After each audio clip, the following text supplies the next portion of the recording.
Welcome, ladies and gentlemen, to episode 201 of the Splash Cast Monday Night Raw. I'm your co-host, Reggie. We just finished the mic check. We are here. How you feeling, my brother? I am feeling good. My name is Norwood. I'm the other 50% of the realest podcast in the world. We are your HBCU homeboys. We are here to give you everything that you need and a little bit of what you want. Yeah, feeling good, feeling fine.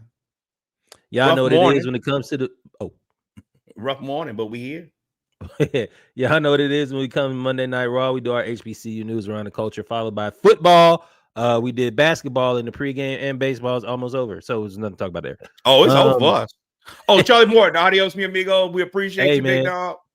Shout out to you signing with us for a week to retire. Right, that was tough.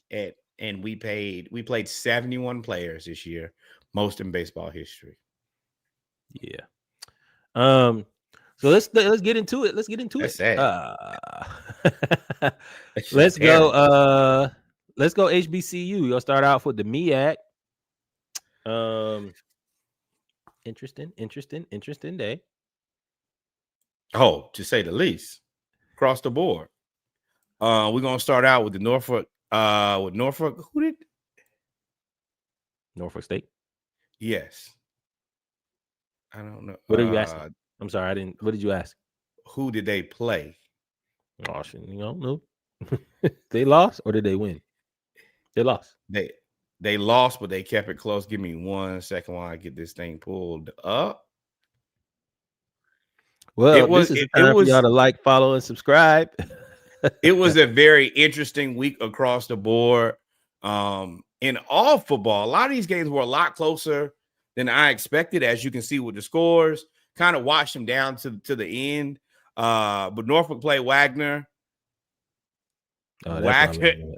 Yes, correct. They scored 13 points in the first quarter, and then Wagner scored 12 in the third, 6 in the fourth. Michael Vick 1-4, 0-2 in conference.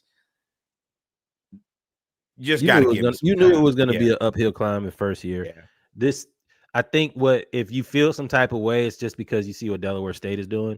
But at that point, you knew it was going to be a slow build at Norfolk. Give them some time. And it ain't like they playing chumps now. And send them some money. Time. Send them some money. Support HBCUs. Next up, Delaware State versus Sacred Heart. Delaware State continues to be a demon in the running game. Marquise Gillis, 13 carries for 123 yards, 2 touchdowns. James Jones, 9 touchdowns for 97 yards on the ground. And then Jaden Saray, 12-18, 207 yards and 1 touchdown. They fall to Sacred Heart. Jack Snyder had 28-36, 298 yards, 2 touchdowns. It's really impressive. And you just look at Deshaun Jackson's career, you don't assume that he's going to create a rushing powerhouse. He has created a rushing powerhouse in Delaware State. Yeah, apparently his dad or his uncle or somebody was like already is a pretty well-known. I think coach. It's his dad. Yeah, so this may be new to us, but this was true to him. He already had a plan. And shout out to you.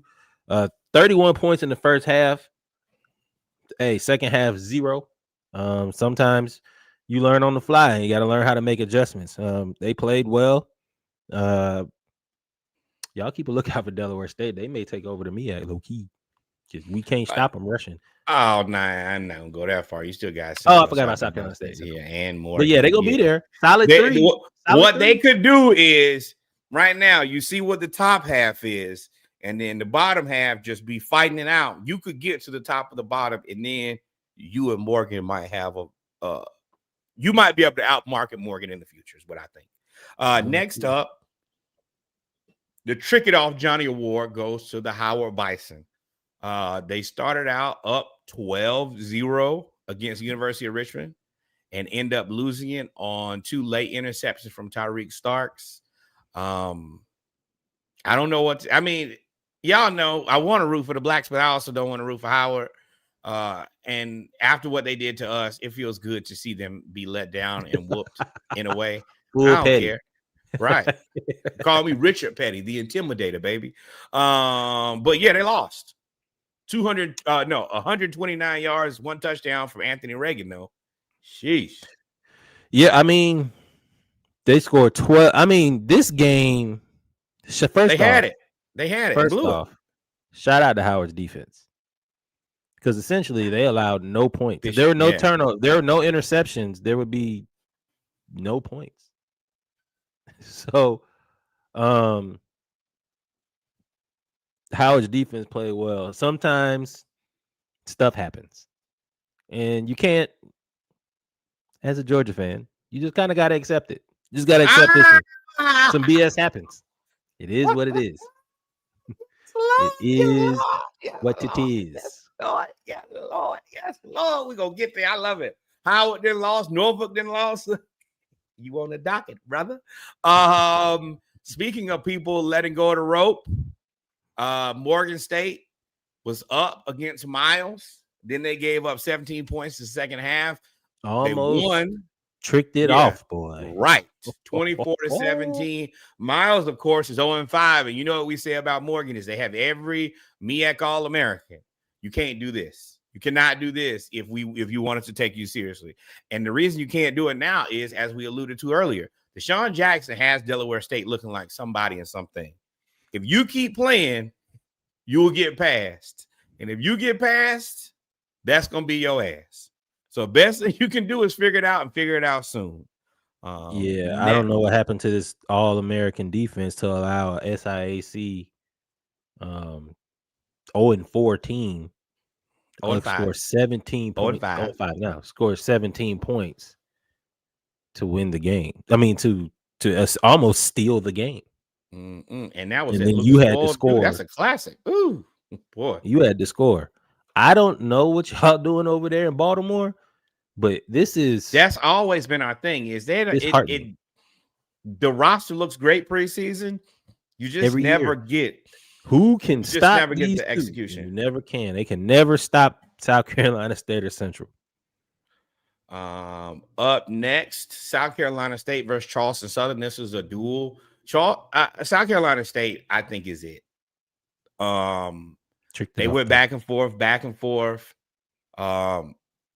Now, this is the thing. Charleston Southern had lost 14 in a row before this. But we get it.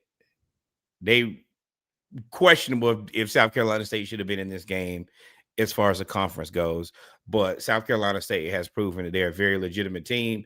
Just couldn't close the door. Charleston Southern gets a win here. But I still think that South Carolina State is either 1 or 2 in the MEAC. And Ryan 18 and 24, 194 yards, just no touchdowns. Yeah. Oh, but he also had 18 carries for 80 yards and 2 touchdowns. My bad, big dog. What the hell was everybody else doing? Watching? Yeah, Charleston Southern scored with 1 minute and 3 seconds left.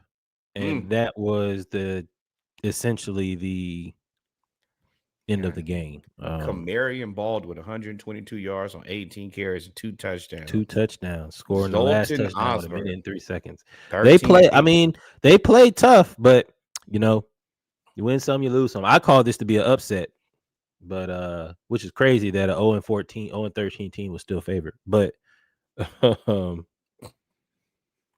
it is what it is, man. And then of course Central beat East Texas A&M 50-42. Dogfight. Yeah, it was 47-21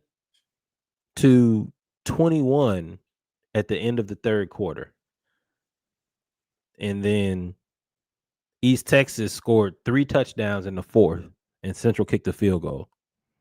Walker Harris threw 2 touchdowns and ran for another. Of course, Arthur Rogers Jr., their running back that ran all over Southern, had another great game. I think he's in the running for FCS Player of the Year, especially HBCU Offensive Player of the Year as well. Central looks like they hitting their stride, man. They 4-2. Now, let me tell you what you can't do, Central. Is you can't let Christian Jordan from East Texas go for 7 receptions, 119 yards and a touchdown. Let Tanner Harrison go for 2 receptions for 107 yards. And then also let Devin Matthews go for 5 receptions and 103 yards. 3 receivers over 100 yards and 4 touchdowns. All came in the fourth quarter. They scored 3 touchdowns in the fourth quarter. I'm going to tell you, the tape on that, not going to be fun. It's going to be a long day. And I'm talking about they got longs of 59, 24, 22, 21, 28, 73. Y'all just got pause, beat deep. Yeah. Yeah. So that was it in the MEAC. Interesting day. Could have been a lot more wins, but it is what it is. Let's move on. A lot of this football, like across the landscape of football, everything. There were a few blowouts. For the most part, though, everybody was fighting for their life. Oh, my bad. Didn't mean to go there. Not yet. Now, speaking of a blowout, Alabama State beats FAMU 42-14. We kind of been waiting for this all season. FAMU has, as we've covered unceremoniously for years, has been kind of taking chips off the old block. And they finally at a point now where I think that it's the culmination of everything at the wrong time. And I don't know if their season is going to get any better. I don't know how they come out of this. I don't know really what to do with this team. But I don't think that it's good anytime soon. Yeah, you're right. I mean, it's tough for FAMU in the place that they're in, but it's really not about FAMU right now. This is about me. I told y'all that this was gonna happen. I said it. I said it. Applause to me. Applause to me. Y'all got in the comments and said, "Oh, you crazy." Y'all was in the comments saying, "You don't know what you're talking about." In the DMs, real loudmouthed. Real air in chest poked out in the DMs. I know that y'all have a lot of pride down there in Tallahassee, but let me tell you, I saw this coming a mile away. And now Alabama State is getting votes to be ranked in the FCS. That really only happens in MEAC schools. That doesn't happen a lot in the SWAC, except for maybe Jackson State. So now you're looking at Jackson State and Alabama State and possibly in the MEAC. It wants because MEAC conference play hasn't started yet. It's starting this week. So once the MEAC starts playing, you may have Central being ranked. That'll be 3 HBCUs ranked. I think South Carolina State will be in there. But I told y'all, now FAMU about to come up. They about to come in here and play Mississippi Valley State. Boy, who this bad and worse. Great segue. Right. And it's a lot of bad here. A lot of unexpected. Tennessee State. Texas Southern squeaks out versus Mississippi Valley State. This is not what we had in the cards. Texas Southern starts out the season against PV and loses at the last play of the game. And then from there, they've kind of let the rope go for the most part. Mississippi Valley State continues to, even though they 0-4, they put up good showings against teams that we have thought that are just substantially, not substantially, but definitely better than them. I hate to keep giving them moral victories, but this is another moral victory.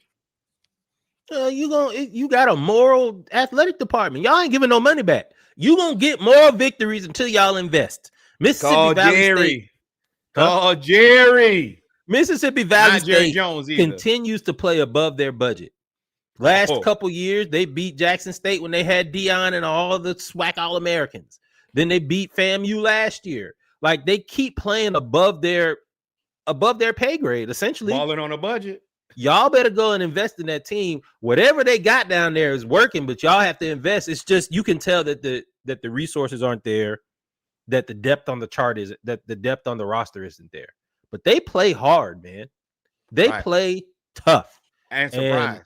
Unfortunately, we about to get Mississippi Valley State and FAMU here in Atlanta, and I think Valley should win that game.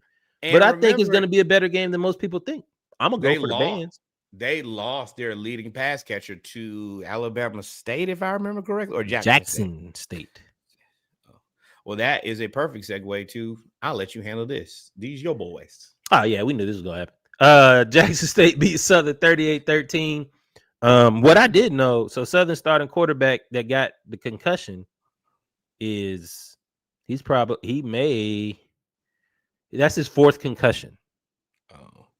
And he was knocked unconscious. Yeah, laying on down, bro. And at that point, it's like, well, we got to make sure that you can play. And then, so then Southern also, this is the first week with Coach McNair as the offensive coordinator after Southern fires their offensive coordinator. Didn't look like it mattered, although they did play better, but they just can't throw the ball over the middle of the field. They keep dropping passes. And really, I will say this. It was 13-10. Southern had just stopped Jackson State going into halftime. And Jackson State punted the ball from their own end zone. Southern roughs the punter.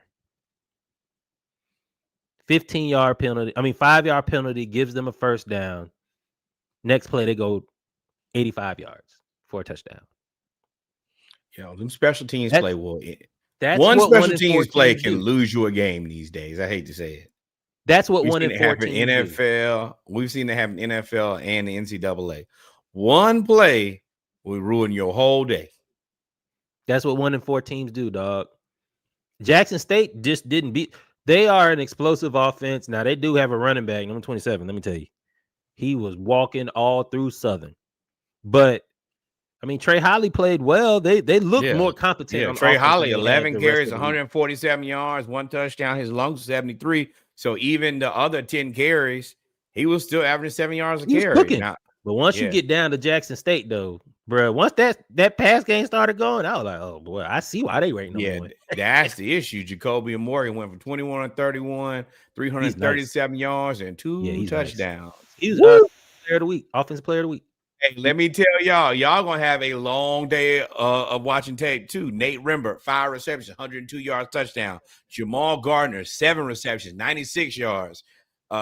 Janalen Dupree, 5 receptions, 93 yards. Bro, that's almost, once again, 3 receivers almost at 100 yards. You're going to have a bad day. He threw for 400.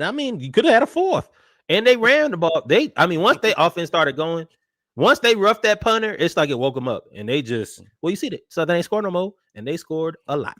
So that was the end of the game. It was a fun weekend, though. Battle of the Bands. That was tough. A lot of talk, smack talk. You're right. Started out 17-13, and they ain't looked back. Nope. That was it. That was that. So, but shout out to TC, man. He's got him coached well, man. They are explosive. And them State, which I believe is next week, is going to be a fun one.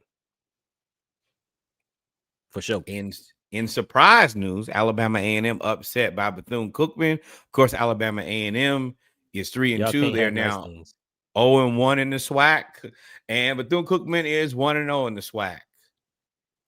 It really looks like nice things, Alabama Bethune won this in the second quarter when they scored 20 points. They scored a touchdown in every other one, but them 20 points the second quarter kind of did it for them. This is off a big win for Bethune after they just beat Edward Waters into submission. Probably might have been riding the horse a little too high. So I would say it's unfortunate, but we like to see the underdogs, especially Bethune and everything that they've been through. Breaking news. We will be. Hold on. Oh Lord. How do I change the view? This is not what I wanted to do. That's not the one. Change the view, Norwood. Change it what to you just trying? us. What? Okay, this is us. Tyreek Hill dislocated his knee. Just happened. The report says they fear he dislocated his knee. Let me tell you something. You know whether the knee is dislocated or not. There's no maybe it's out of socket, which means he could be out. Hospitalized. The season. Hospitalized. Not a locker room. Hospitalized. Wow.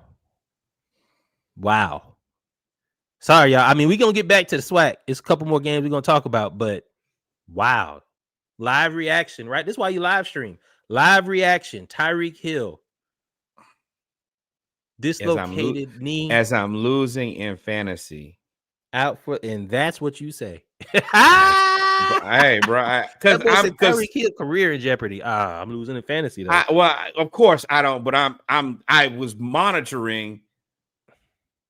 It's Dobbins, Achane, and Tyreek, and I got Waddle. I need Waddle to score a time or two, and they up. So they definitely not even going to throw the ball to Waddle. I know. I went in by 54 points. My boy.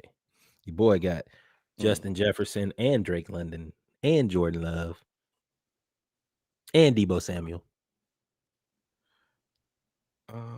But yeah, back to my bad. Back to SWAC. We can go back. Do you go to SML Media or which one do you use?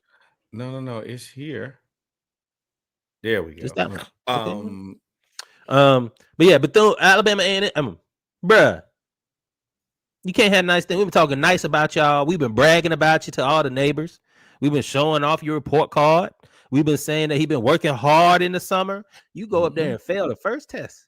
It wasn't even pop quiz. You knew Bethune-Cookman wasn't money good. up. Now I can't read up. What y'all doing? Man? Y'all the good thing is,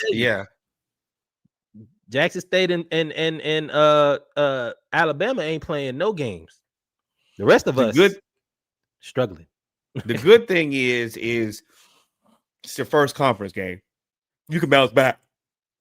But you don't have any more room for error. Ain't no more games to be played. Ain't no oops, my bad. Oops, I did it again. No Britney Spears, brother. It's over. Speaking of you're right.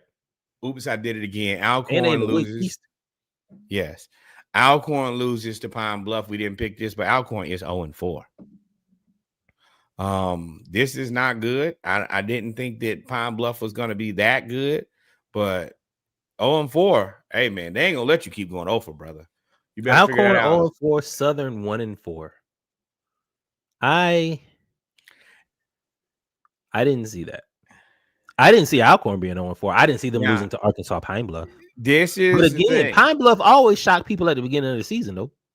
This is the thing that could make or break them is they play Prairie View, which is they play solid. They haven't played like world beaters. They're a reasonable team, but you could beat them. Then they play that Lincoln, California team. You should be able to beat them. FAMU was vulnerable.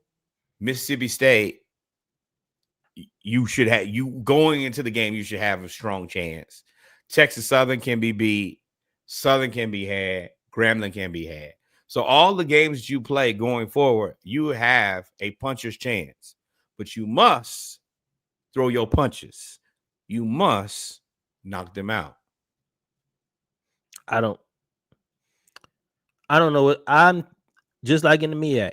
It's Alabama State and Jackson State, and whoever's in the West, we don't care because one of them two teams is going to beat them. So at this point, it's two teams in the SWAC for me. Everybody else, y'all going to figure it out. I am still looking at you, Alabama A&M. I'm still looking at you, Texas Southern. Very interesting, Bethune. And I'm still looking at your Prairie View, but y'all got a lot to prove, even though y'all beat Grambling. Woo. State of Louisiana is in dire straits right now. But this is the thing. Christian Peters, 20 of 32, 323 passing yards. Bruh. He ain't see a pass he ain't like. Let me tell you. Defensive backs getting whooped. Whooped. And then, Prairie View over Grambling. Prairie View, very consistent. One touchdown in every quarter. Tevin Carter, 9 of 21, 98 yards passing. Larniga McDowell, 10 carries, 98 yards. Just a consistent game. I don't. What doesn't? Oh, there's the answer right there. Grambling lost because quarterback threw 3 interceptions. Yeah, will lose you again. Oh yeah. The Southern University transfer, T-Set. You remember him? Yeah. Oh, and on top of that, 2 more fumbles. Okay. There 5 turnovers. That's T-Set that transferred from Southern. We thought he was going to be like great, but he couldn't hold off the other quarterback who now actually is not playing because of his concussions. Yeah, but that tells me that's an offensive line thing. He threw the ball 43 times. Correct. That's crazy. You threw the ball 43 times with 3 picks, and they just kept throwing the ball. And the crazy thing is, Prairie View's quarterback was 9 of 21 for 98 yards. This was an awful game. But Prairie View had 37 carries for 224 yards and 4 touchdowns. Hey, you got what you got, and that's what you got. Nothing more, nothing less. Turnovers will be the death of you for sure. For sure. If there will be anything that will be the death of you, it will be turnovers. Yes, sir. Yes, sir. But, ladies and gentlemen, we've come to the end. Oh, wait. Did Hampton win? No, we lost. We got stomped again. Stand by you. Anthony lost. So the A&T though. Piece to the We sky. looking for a new coach. We looking for a new coach. If you know a coach, we need it.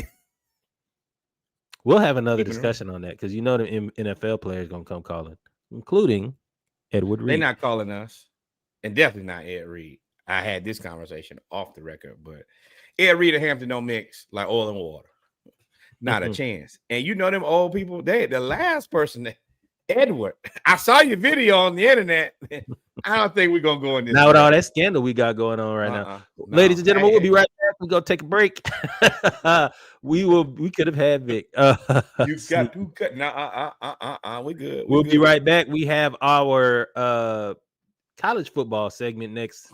No, we got a dance party. Is what we got. We got a dance party. Bring your shoes.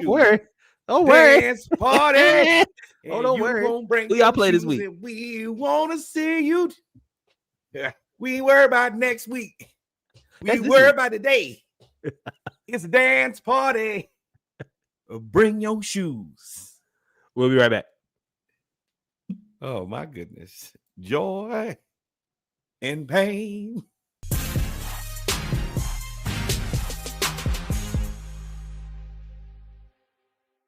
And we are back, ladies and gentlemen. Norwood was on mute. We are back with our football segment. You saw it. You saw it. I was just so overwhelmed with joy.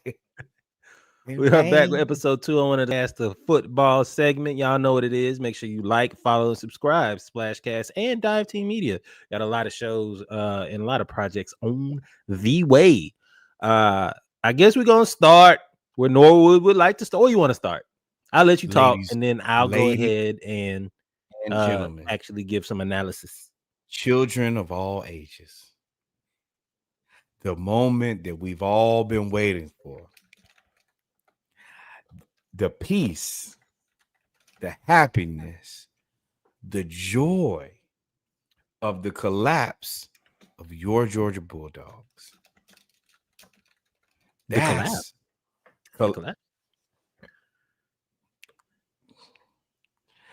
I look at that differently than you do, but yes.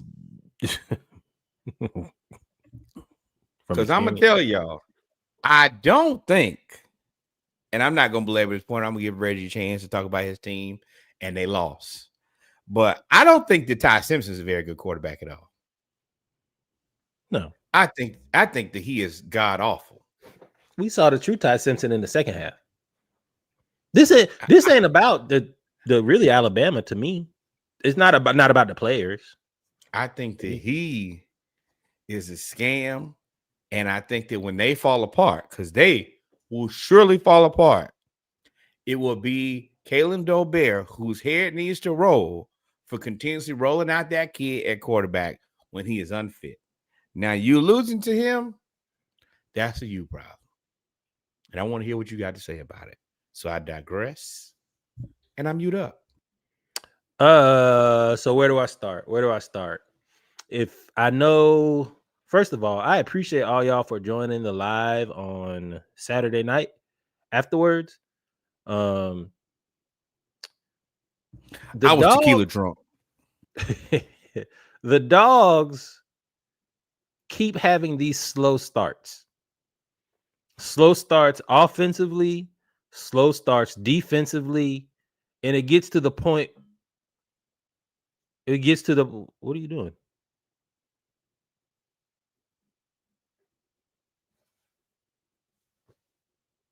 I was mimicking y'all slow starts. That's what it looked like to watch. Oh, yeah. It's like slow starts. And that's all about coaching to me. Defensively, Glenn Schumann is a really good assistant. He's really good at it's kind of like the opposite of Zach Robinson for the Falcons. He's really good at making adjustments at halftime. He's not that great at game planning because we be getting smoked in the first quarter. Alabama came out 9 for 9 on third downs in the first half. And I was like, okay. And it's not like they actually could not run the ball, which was even crazier. because Kirby is a defensive back coach by background. And they were just carving up the zone. I think Georgia's defense they don't have the pass rusher. And Tristan Wirfs literally did everything from lockdown to left side. First of all, he's the biggest human being I've ever seen. He's bigger than everybody on the field. You can't really get around him, and the Dogs don't have a signature pass rusher. But they can stop the run. But defensive-wise, the game planning isn't it. Offensive-wise, y'all know. I done said it before we had a podcast. I think ever since Norwood has known me, this is the most consistent message I have ever had. Mike Bobo is a terrible play caller. He is terrible. He's awful. Him and Billy Napier should both be fired.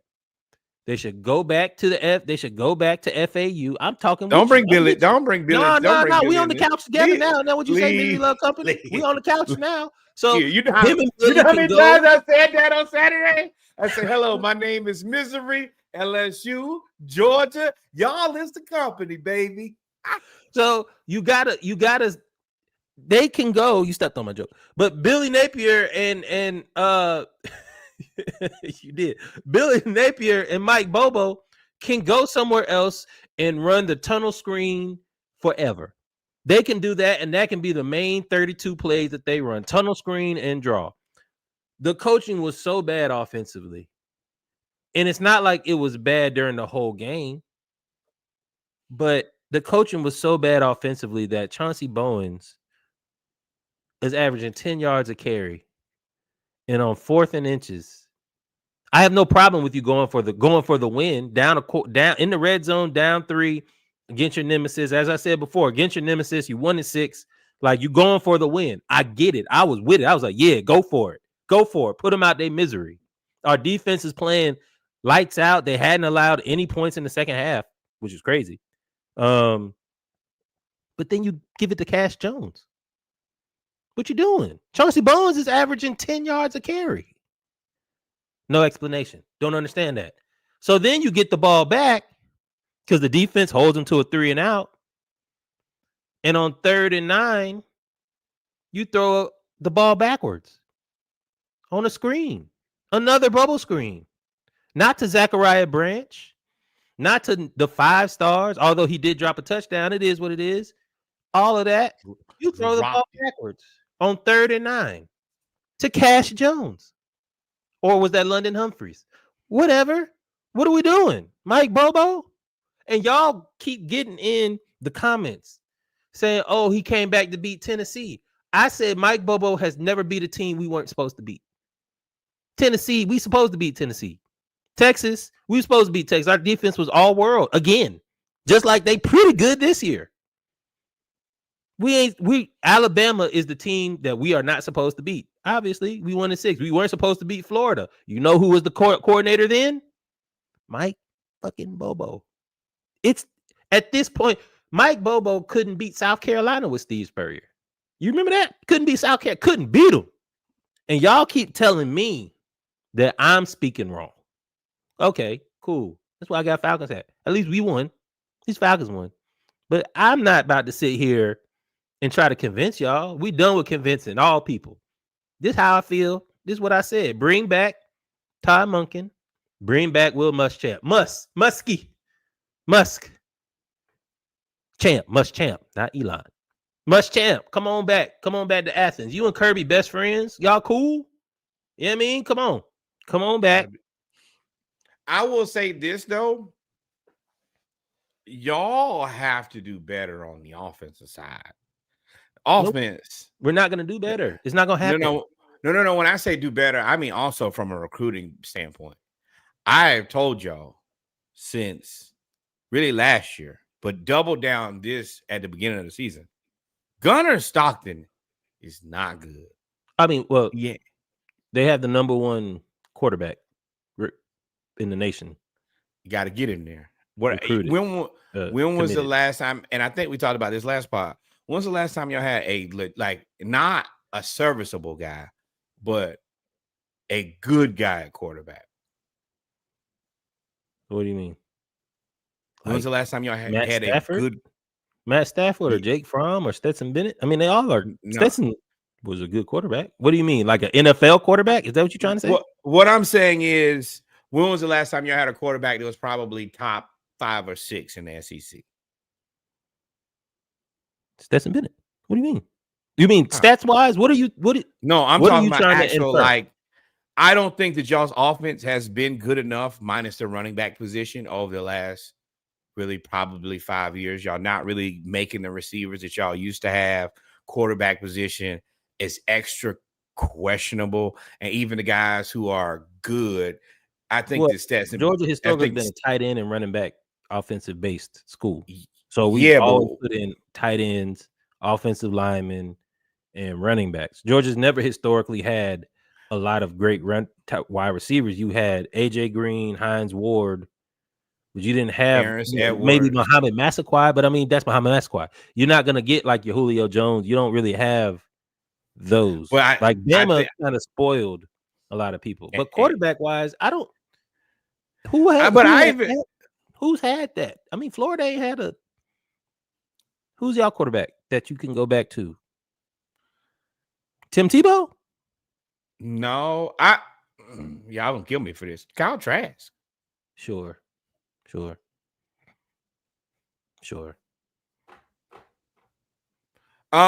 yeah, like, I'm talking about, like, I'm not asking for like the top tier guy. Oh, we did have George Pickens, but yeah, George Pickens was crazy. Yeah, we did have George Pickens. But like the Aaron Murray level guy, it's not like. I feel like Gunnar Stockton is low end. Yes, he's all yeah. He is the game manager. That is the philosophy. But the low end game manager, you got I think, same. No, Gunnar Stockton. I think John Parker Wilson. That's what they the John Parker Wilsons. They the what's the boy that came from Jake Coker. Like that's how the Saban tree. I don't think that the other part is you're not going to be able. Alabama's not going to be able to do that, especially like Ty Simpson. It was the battle of the terribles, because I think Ty Simpson sucks too.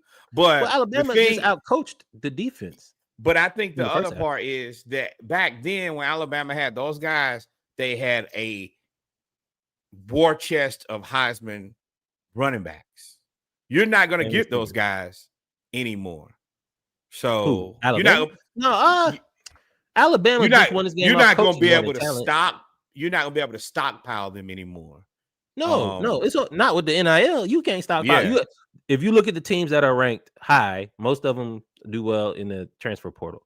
But Alabama it wasn't even about Ty Simpson, even though he came in. They came in laser focused. Like they came in. I mean, 10. He was like 10 for 10, 9 of 9 third down. He started out like 10 for 10, But y'all wouldn't get after him either. We didn't get him off his spot. That's why they started blitzing, and it started working. But I mean, they pulled out a play because he sucks that you'll never ever see again.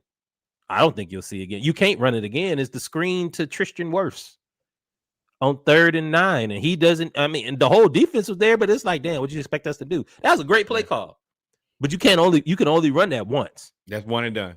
Fool me once. That's it. But I mean, that's what I'm talking about. Like, you know who would have done that? Todd Monken. Todd Monken would have done something crazy like that. Put in Jordan Davis and Jalen Carter as fullbacks, and then run the ball with Jordan Davis and put in D-line. Like, that's the stuff that we did with Todd Monken. It's just about the small things. He always had like against TCU in the national championship when you wanted to blow the game open and essentially in the game, he had that play where he flooded his own. We had never run that play. See, Bobo doesn't have plays like that. His plays, and I had to think about it for a second. About why I don't like Bobo's plays, because people were saying, hey, he's averaging like 40 points. They putting up 400 yards and all these other things. And I'm like, yeah, cool. But the thing is, 2 things. Bobo's plays, he has so many set up throwaway plays. And you know what I'm talking about, because Billy Napier does the same thing. It'd be screen right, screen left, draw right. Like, and it's like those, and he's trying to set it up so he can fake the screen and then throw deep. And that's cool when you hit the deep pass, like against Tennessee. But once you're wasting plays, burning plays, you've now wasted 14 plays. And it's like, damn, dog. Like, what are you doing? So that's frustrating thing about his offense is he wastes so much talent and good plays. One, and then go ahead. Before I go, and those plays that you burn, you don't even give the team a chance. It's basically, can I get a matchup on the outside that I want, and can I hopefully execute it perfectly? And if those two things, because it's obvious, we all know you going over there and you want 3-on-2 over there, and you got to hope that somebody don't get there in time. I get that, but this ain't basketball, bro. People get blown up. Yeah, again, in Alabama, and it's like once you figure it out, and it's so that's one. That was y'all fault though. Y'all got to know Ty Simpson. I'm gonna say it to the cows come home. I think that kid, respectfully, I know he's a college kid. I think he is terrible.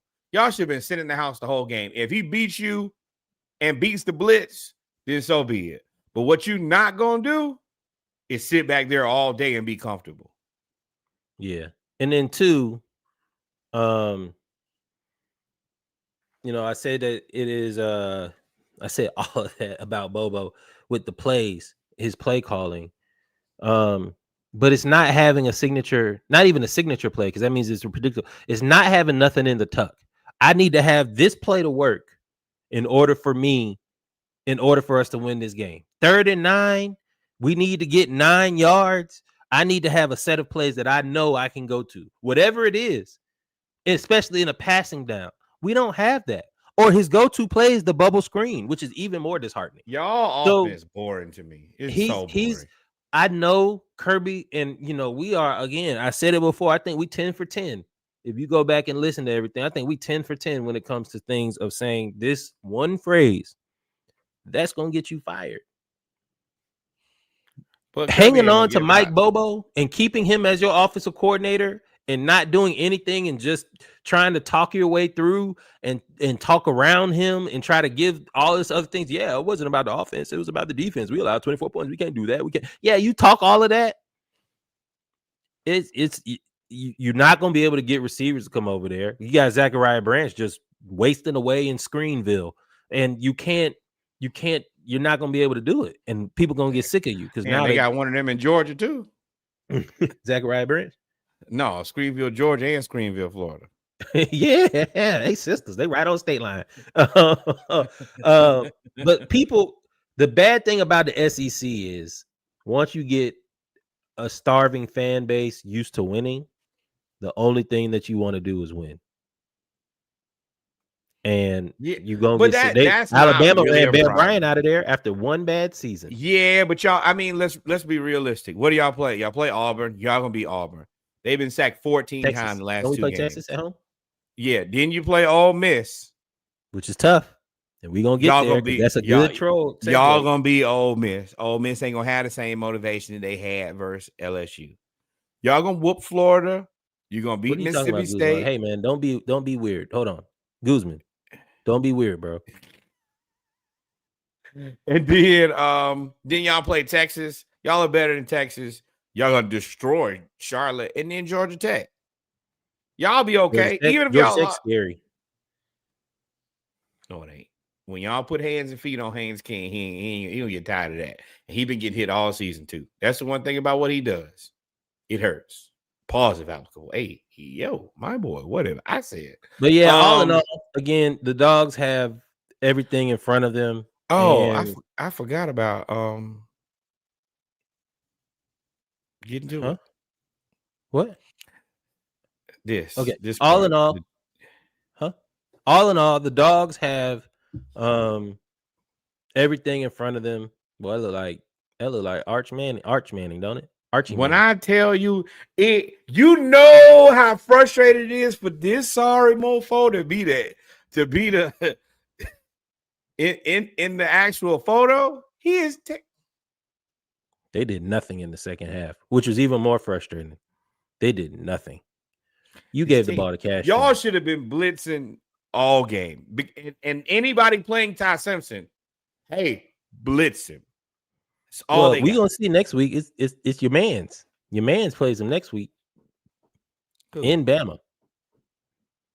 So you don't know what I'm talking about. I'm about to look right now. Alabama. Diego. Oh, Pavia. They ain't got enough. They ranked higher. They undefeated, ain't it? Y'all know these rankings be bullshit. Come on now. I hate when people are like, well, you know what the rankings say. The rankings is lies. Let's go right on here though. This. Shout out to you, Lane. Another 6-pack for your boy. Told you. Take the over. He did. This game is different, and I'm gonna tell you why. Do I think the LSU is better than Ole Miss? Absolutely. Brian Kelly, I don't even really blame you for this. This is a situation where my daughter's boyfriend plays for the other team. I have to exert dominance in my household. For y'all who don't know, Lane Kiffin's daughter dates one of the Weeks brothers, and their entire family plays for the LSU Tigers. And whatever brother was with said girlfriend took this picture before, and they asked Lane about it, and he said, take the over. I said, you know what? We both picked LSU, and I said, you know what? I'm going with Lane just because he said that. Yeah. And I get it. Sometimes you got to get peace out of confusion because you need to, you still call me daddy. I'm your daddy. And don't forget it. That little boy you dated in college, tell him to come on to the game. After this game, we can talk. Son, you took that L. That was my sole motivation for this, and I think that's why Ole Miss won this game. Brian Kelly, I think that there are things you could have done better. I think the LSU is a solid team. I think the Ole Miss is a solid team. But when you start playing with people's family, specifically people's daughter, as Reggie, two-time girl dad, understands, sometimes violence is the only answer. And the piece was definitely gotten out of confusion because she was on the field dancing with daddy and her brother after the game. Which dancing with my father like Luther, boy, let me tell you. He knew. She knew. She was like, you know what? I see where the butter comes for the bread. It's over here, dog. It's over here. Right. I do want to ask, though. I don't really have any analysis for this game other than, it was a good game. It was just a good SEC game, to be honest. It was a great slate of football, honestly. Even y'all's game was great. Came down to the end. This game come down to the end. Is Nussmeier overrated? I had that discussion during the game. He didn't look like he looked in first 2 weeks. The first 2 weeks, the last 2 weeks, he's been shaky. He looked like I was like, man, and I told you, I came right on the show and said, hey, man, this guy looks like he's the NFL guy. He looks NFL ready. And then he didn't look regular ever since.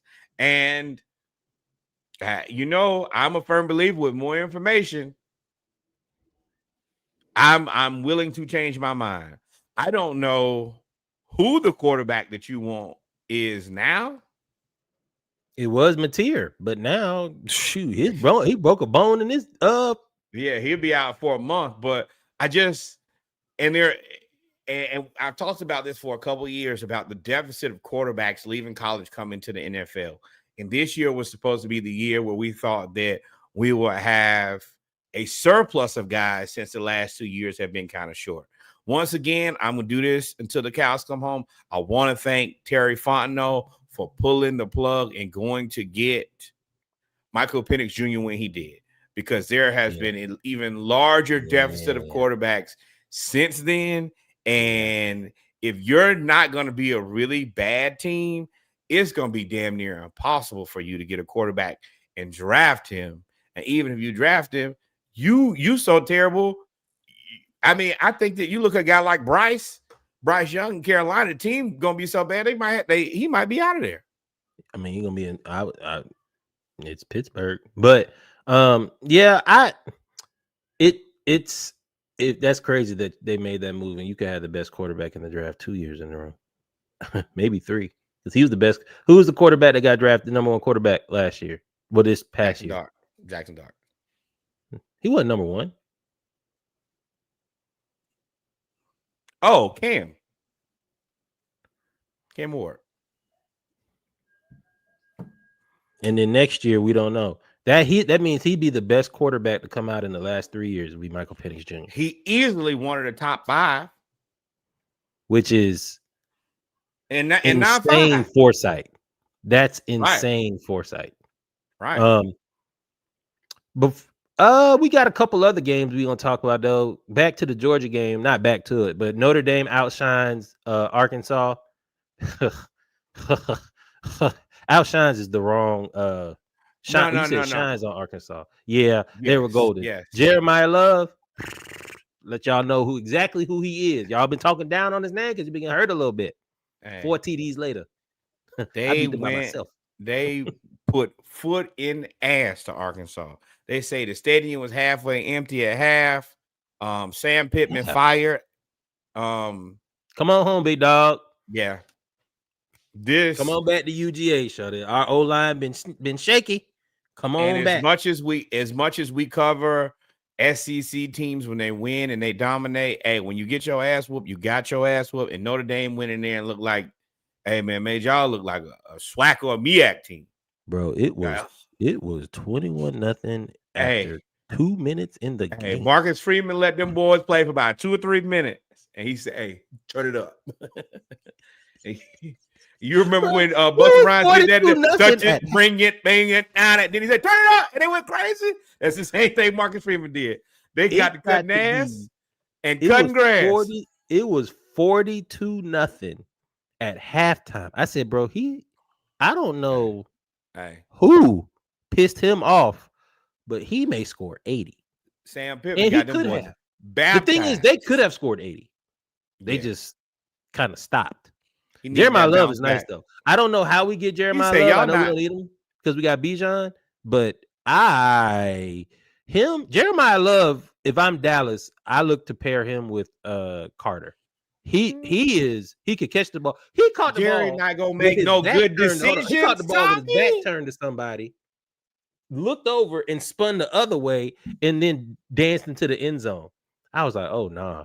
No. Oh no. You know where he'll end up. San Francisco. I mean, I've always wondered what Shanahan would have done with a Reggie Bush-like player. That's what Jeremiah is. He's a Reggie Bush-like player. I know y'all gonna be mad at USC. I'm not saying I know Notre Dame is gonna piss y'all off, but you know what it is. Come on home, Sam Pittman. Do not care. Mississippi State. I can't believe. This is the frustrating part about the SEC more than anything is these type of games. Mississippi State gave Tennessee everything that they wanted and a lot of what they needed. But then they won't play like this all season. They'll just find a game to play undisciplined. I still think that that's kind of on the horizon eventually for Ole Miss, where they just don't show up in a game, and it's not even a game against somebody who's a respectable or a really good opponent. They won't bring it against somebody who they know that they should whoop. And I think that's what's going to happen here. Yeah, I'm more impressed that they can score. They just can't stop anybody. And Mississippi State is going to be a hard out for everybody else. They just couldn't keep up scoring with Tennessee, but they're good. They're a very decent, very well coached team. Hey, Bobby Hill, aka Josh Heupel, I see why they extended you. Nico Amaliva, let me tell you, talk about making a poor life decision. You tricked it all. $7 million. You tricked your life to go back home to not win a game. They still win, and your head coach fired. Everything. They're gonna get you out of there because this is semi-pro. Let this be a cautionary tale. Everything ain't negotiable. And shout out to Tennessee for standing on business too. They was shout out to Dan Lanning for telling. He said, "Hey, he over here fielding offers. Might want to watch that one." Oh, Dan Lanning? Yeah. I don't know if you know, but your boy, he out here and everybody text messages. And I know Oregon play UCLA soon. Dan Lanning gonna beat them like a drum. To the ACC. Next, here we go. Whoo, now this we did not see coming. I can't believe this happened. I haven't respected. I said it again. I said, "Hey, Virginia's undefeated." No, they were 3-1. I was like, "Hey, I still think they a scam, but Florida State's defense. I don't know what y'all got going on. They stayed on the bus. Hey, we weren't there. Yeah, and this is the thing. Tommy Castellano still getting it done. He scored 38 points. I mean, and I mean, if you look at quarterbacks, he probably the guy. Now he did throw 2 picks, but he also had 14 carries, 78 yards. He might be the best quarterback in college football right now. From Waycross, Georgia. I ain't know he's 5'11" though. No. I'm not rolling with that. But shout out to Virginia, man. I mean, Virginia can score. And this is crazy because Florida State, first off, I knew it was going to be Florida State is terrible on Friday games. They lost to Georgia Tech on the Friday game on that block kick, the return for a touchdown when they was wearing all white. That was kind of the beginning of the end. It is. Can Florida State save themselves? They can't. Yeah, they still have you can win out. It's 12 spots. You can win out. You beat Alabama. At the end of the day, right now, you put hands and feet on Alabama. Yeah, and you still play Miami. And Clemson. And Clemson unranked. Clemson, my bad. Normally, that's a good game. But, yeah. Yeah, I mean, that's really the last 2, though, ain't it? Florida, Clemson. I mean, Clemson probably realistically gets back into the top 25 by the end of the season. They're going to beat North Carolina. They'll beat Boston College, probably beat SMU, Duke. They'll lose to Florida State. And if they can beat Louisville, Furman, and I mean, they'll probably be playing for their life versus South Carolina at that last game of the season. That'll be whether they're top 25 or not. But they're not a playoff team. For sure not. No. So, I mean, and so Florida State doesn't play Georgia Tech this year? So they could get to Georgia. They can still get to the championship. Georgia Tech. Hey, y'all just got to do your homework, brother. But okay, let me finish. They just got to beat Miami, and then they can meet Georgia Tech in the ACC championship game. Then, right? If I'm not mistaken. So everything is still there for Florida State. Again, with this 12-team playoff, you really shouldn't really panic right now. Now, if you lose another game, then what you really did is tricked off your mulligan. Yeah. You have to hope everybody loses. If you lose a game, you got to hope everybody loses. Well, no. I mean, they got a tough road to hoe because you still got Miami, who's undefeated. You got Louisville, who's undefeated. Yeah, and it's not the Florida State of old. Cal is 4-1. I don't think that lasts. And Virginia's 4-1. They lost. So, yeah, but what I'm saying is there are 5 teams in front of you right now. You talking about Florida State? I think but they're favored in every game but Miami. Yeah, but I think the Georgia Tech, if they do what they need to, they're going to get there. And I think that Miami gets there. That means you don't get a call, brother. No call. You did all that to say, I'm right. I said, yeah, you got to beat Miami. I literally started that off with, you got to beat Miami. So, if you beat Miami, then that gets you to the championship game. But they're favored in every other game. I'm assuming that they're going to win every favorite game. That's what I'm going to say. So if they win every favorite game, the only game they're not favored in is the Miami game. And that's the game you got to win. Well, this is the other trick bag. Cal has a better schedule. Duke, UNC, Virginia Tech, Virginia, Louisville, Stanford, SMU. They do not have a better schedule. They only play one ranked team, and that ranked team is 24, and that's Virginia. You're going to see even when they play Florida State, they're not going to be favored. Florida State is favored. They don't play Florida State? No, you just said they play Florida State. No. Cal for the rest of the season, Duke, UNC, Virginia Tech. They're one more ranked game versus Virginia, Louisville, Stanford, SMU. I think that they're probably not as good of a team, but they have an easier road to the ACC championship. Okay. You must have pivoted from talking about Florida State's schedule to just talking about teams that are in the running.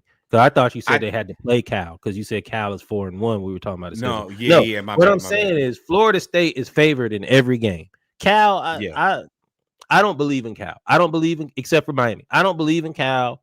Louisville, you just said they got to work out for Louisville because they're undefeated, but then you just said, and when they coming against Cal, Florida, that Louisville is whatever, they're not ranked. So they can't be not good against Cal or fraudulent against Cal, but then Florida State got to look for it. See what I'm saying? So to me, Florida State only has to worry about, if they show up and play like they're supposed to, they only have to worry about Miami. If they can beat Miami, then they'll get to play probably Georgia Tech, if Georgia Tech beats Miami. Or they'll go to a rematch with Miami. Either one. But the ACC is interesting. What I didn't think was that Georgia Tech was going to be the powerhouse, because they beat Virginia. They beat Wake Forest. And they came back to win that game too. Wake Forest, that slow mesh. Told y'all about that slow mesh. It's a reasonable potential that Louisville could end up with 2 losses. Florida State. Tight. Yeah, they could end up like a 3 or 4 way tie. Yeah, Cal. I said it's still ahead of you for Florida State. You just got to win because Cal still has 2 losses. Even if they lose to Louisville and Virginia, there'll be 2 losses. All this thought into Cal. Cal is all right. No, go ahead. I'm saying is there's a potential for Louisville to be 2 loss, Cal to be 2 loss, Florida State to be 2 loss, and maybe even Miami be 2 loss, and Georgia Tech to be 1 loss, if that's the case, or potentially 2 losses too. But we'll figure it out. It'll figure out. It'll for sure shake out, and it won't ever shake out how we believe anyway. So we're gonna move right on to Georgia Tech. You called this one. It was close until the end. Told you. Georgia Tech. You gotta love them, man. Smoked at the beginning too, right? That slow mesh from Wake Forest is the weirdest thing I've ever seen, and it works year in and year out until players start. And nobody else. It's like running. It's almost like seeing. You have to feel the same way when you saw like the wing tee. It's like, dang, bro, like how do you stop this? Because if you commit to the quarterback, I'm walking to the line of scrimmage with the ball, right? Like, and you can still RPO out of that. You really are, as long as you have a quarterback to make a good read, you really at the mercy of what you leave available, which is the whole reason you run the scheme that you run.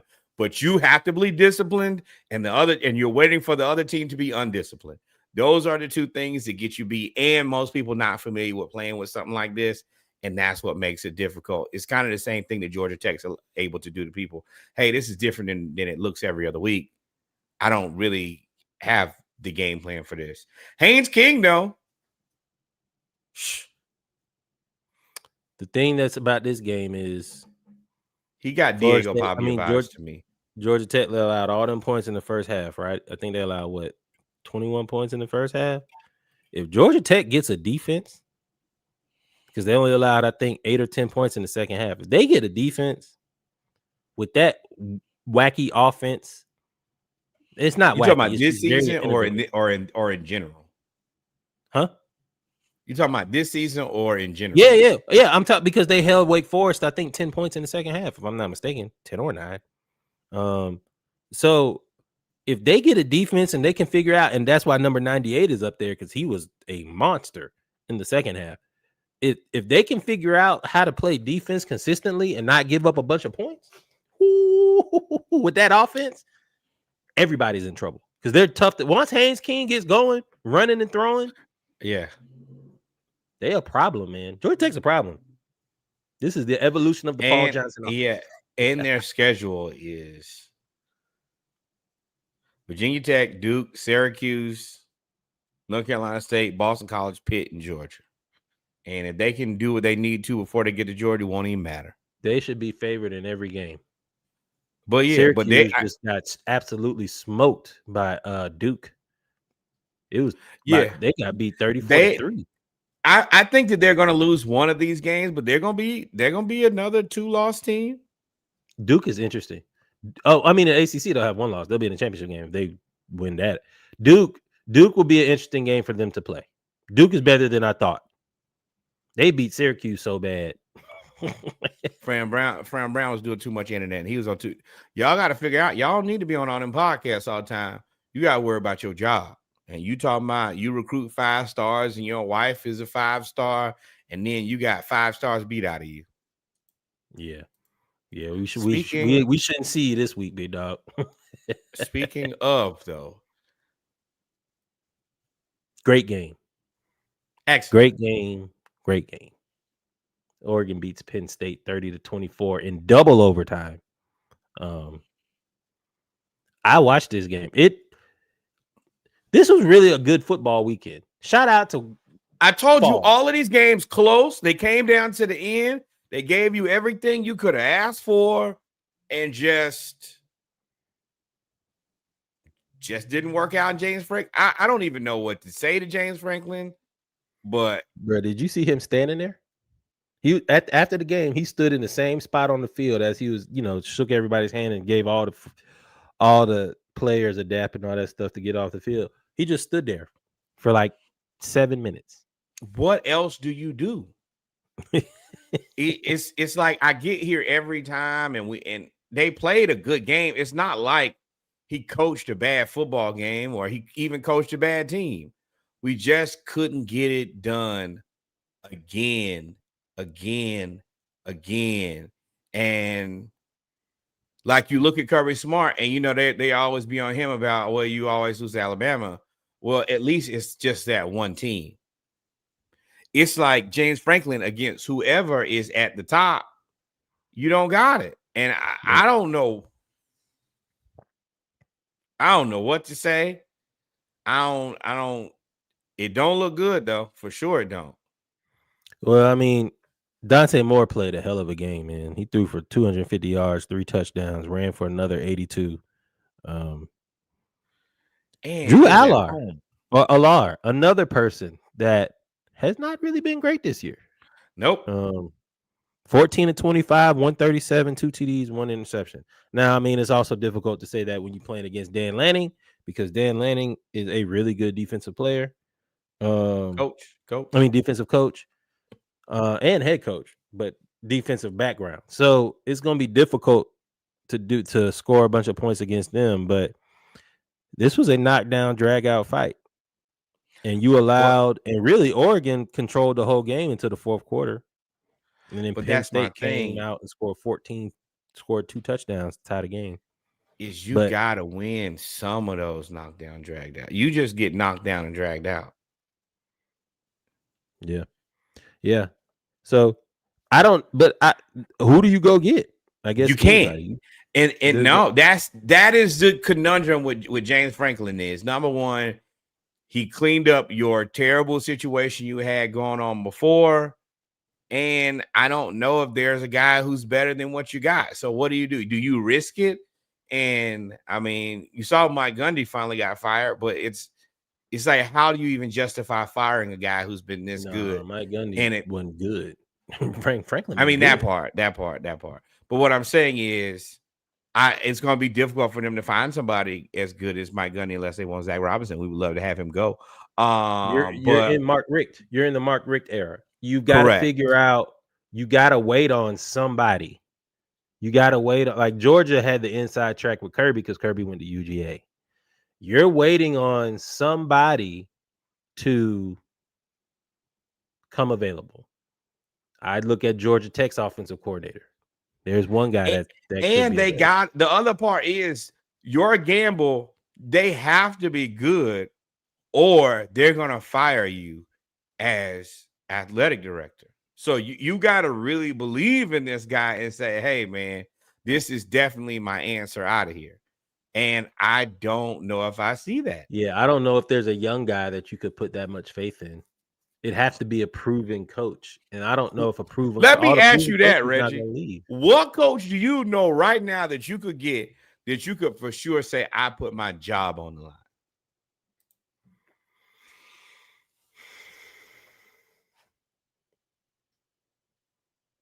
I would put my job on that's available, that I could get, that I could convince to come to Penn State. Penn State is and not put your a bigger job brand on the than line. Texas. How you So feed Steve your family. Sarkisian is not it. You would have to find somebody. You're not getting Steve Sarkisian?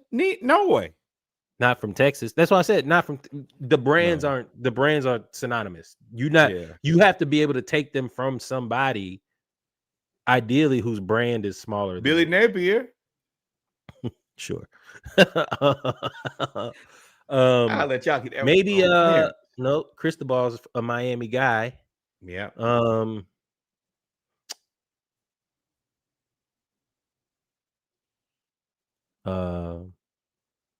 South Carolina's coach. Do I really want to leave South Carolina to go to that pressure and not have? Yeah. If I'm Beamer, I'm not leaving that for that. I will. You leave South Carolina for. You leave South Carolina for Penn State. You could be the king of South Carolina. You ain't never gonna be the king of Penn State. I love my family state. Being the king of Columbia is not like being the king of State College, Pennsylvania. You're never gonna be the king. You could. All you gotta do is win once. It ain't like the bar is that high. Yes, you're never. And you. What? Wait, you're never gonna win Penn State. You're never gonna win in South Carolina. You're not gonna upset. But everybody the in the SEC in Columbia is low. So what causes people to leave low expectation, low pressure jobs to go to high expectation, high pressure jobs? What is the filler right here? Oh, it's money. Exactly. If they pay him $15 million, bro, look, and they got Penn State, as James Franklin showed you, the NIL budget. You'll be just like Nico Unbelievable. You'll take that money, but you can get what you paid in South Carolina. NIL budget is probably double what I agree South that, Carolina but you ain't gonna. Number one, you have to be better than James Franklin. Exactly, Sneaky. Exactly. I don't think that. No, you don't have to be better than James Franklin. You just have to win one big game. You just gotta win one. I mean, now that is true. You gotta win one singular one. You win a big game. You go from South Carolina to Penn State and you beat Ohio State in your first year.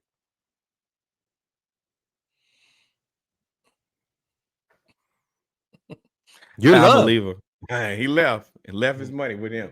But hey, you know what? This ain't my problem, and I'm not here to figure it out. But hey, cheers to you in another fantastic game. Illinois versus USC was everything you could have asked for. I think that these two teams that are pretty equally yoked. I think the Illinois, I do give them credit after what they got the week before. They showed up in a big way. I think that this is closer to what USC is.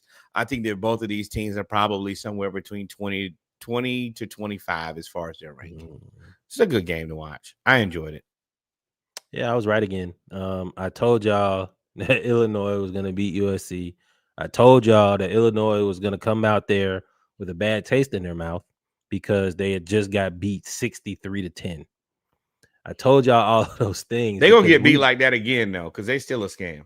I told y'all it was going to happen. And I told y'all that USC don't have, there's always something missing. They don't have enough on offense. They don't have enough on defense. And at the end of the day, Illinois, when they needed to kick the field goal to win and come down and win the game, even though it was a really good game, really close game, I was convinced that Illinois was going to win. I haven't seen Lincoln Riley really be that guy to win a big game, big close game. So the question is, how long does USC stay with Lincoln Riley? Does Lincoln Riley leave USC to go to Penn State? I think that this season probably.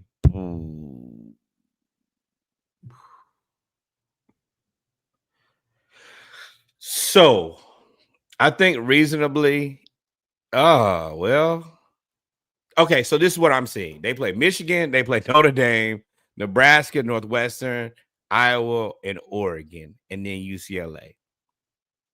Oh, I think if they who you talking about? USC. Oh, I don't think that you can fire him if he loses to Michigan, Notre Dame, and Oregon. I think that all three of those teams are better. So I think that you would give him another year because the only teams that he lost to were teams that he was supposed to lose to. Sounds like there's a lot of people in the fail clutch.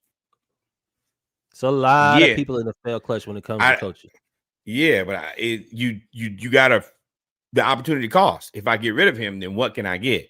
And it sounds like a lot of teams you could risk it, but we also don't have that many coaching candidates that you think are better than what's on a lot of these staffs right now. So as much as you're looking at opportunity, you could also it could also go the other way. It's a lot of coaches that call the plays, that run the defense, that are head coaches. So it's hard to get a assistant. That's why I keep saying Georgia Tech's assistant, because he came up under Kirby, and he's from the Alabama tree, and he went to Georgia Tech, and became. Let me tell y'all, you see that offense. Everything on the Alabama tree ain't good. Let me tell you, somebody who plucked something off that tree. Oh yeah, and y'all picked the one leaf. They showed all the assistants from that. Y'all picked the one coach that would. I'm talking about we got the bruised up fruit off the ground.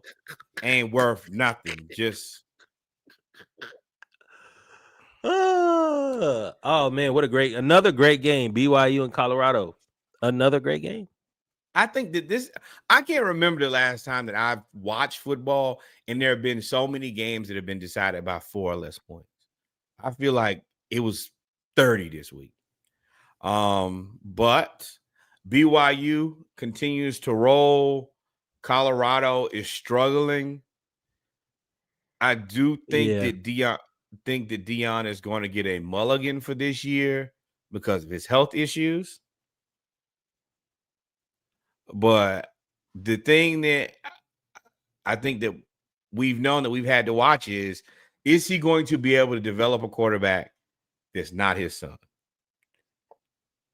And I don't know the answer to that yet. Caden Salter is a transfer, and I believe he's a senior, so it ain't gonna be that much development with him. I don't know. If I were Deion, I would. You don't want to throw Juju out there if he's not ready. But Caden Salter never throws the ball off a 3-step drop. He never just drops back and throws the ball. He got a lot of Shador. Like Shador at least could 1, 2, 3, 4, 5 plant and throw. I didn't see that with Caden Salter at all. I may have missed it because if y'all let me know if I was wrong, and because I was changing channels. But Caden Salter, it's like, you know how they say kids, Steph Curry ruined basketball because kids, all they want to do is shoot half-court threes, so they think they Curry. It's kind of like that with Patrick Mahomes in football. He's trying to be throwing off, like Dylan Raiola trying to be Patrick Mahomes. Like he's throwing off schedule sidearm unconventional throwing angles. And throwing on the run. And it's like, well, you didn't need to do that. Like you could have just went to 3 through the plant and it was fine. You're not that guy. So that's where Deion is. He doesn't have a proven quarterback. I don't know if I wouldn't play Salter anymore, unless he can figure out. I hate to tell you, this schedule is not getting better. You play the TCU, they're gonna cut your ass. Iowa State, you gonna lose. TCU lost. Yeah, not to Colorado. No, I'm just saying they lost. Yes, they're not gonna lose to Colorado. TCU, Iowa State, Utah, Arizona State. You can lose 3 or 4 more games. Now, I do think you're going to get a mulligan because, like I said, you got so much going on. I can honestly see him getting out of there. Penn State? No. No. I'm talking about just retire. Florida? No. Piss everybody off? Retire. No, just retire. Yeah, I mean he could, and then just say I'm gonna go back to Florida. And I did. kick it with my I son. got my son into the league. It was great to play. It was great for what I did in Colorado for this little bit of time. I have very real health issues. I don't know how much time I got left on this planet. Best thing I can do with my time is spend it with my family. I'm all for that. If I'm Colorado, I'm taking his son's name off the building. No, you're not. If he, No, you're not. If he leaves. All them applications, Colorado's made their money back tenfold. Don't matter. I guess. I mean, the name a building after him. Then he ain't got to be in the Sports Hall of Fame. No, let me tell you. No hate on Shador because y'all doing him wrong in Cleveland. So that's my bad. I don't think they're doing him wrong in Cleveland, and I think it's best case scenario for him to do is get out of Cleveland. We've come to the end of the college football segment of episode 201 of the Splashcast. We're gonna take a break and we're gonna come talk about pro football. We got some storylines we're gonna talk about. We're gonna breeze over the games that really don't matter. And I don't want to say don't matter, but I don't really have a lot of talking points. Don't matter. So your team don't matter, make it matter. How about that? We will be right back. Y'all stay tuned.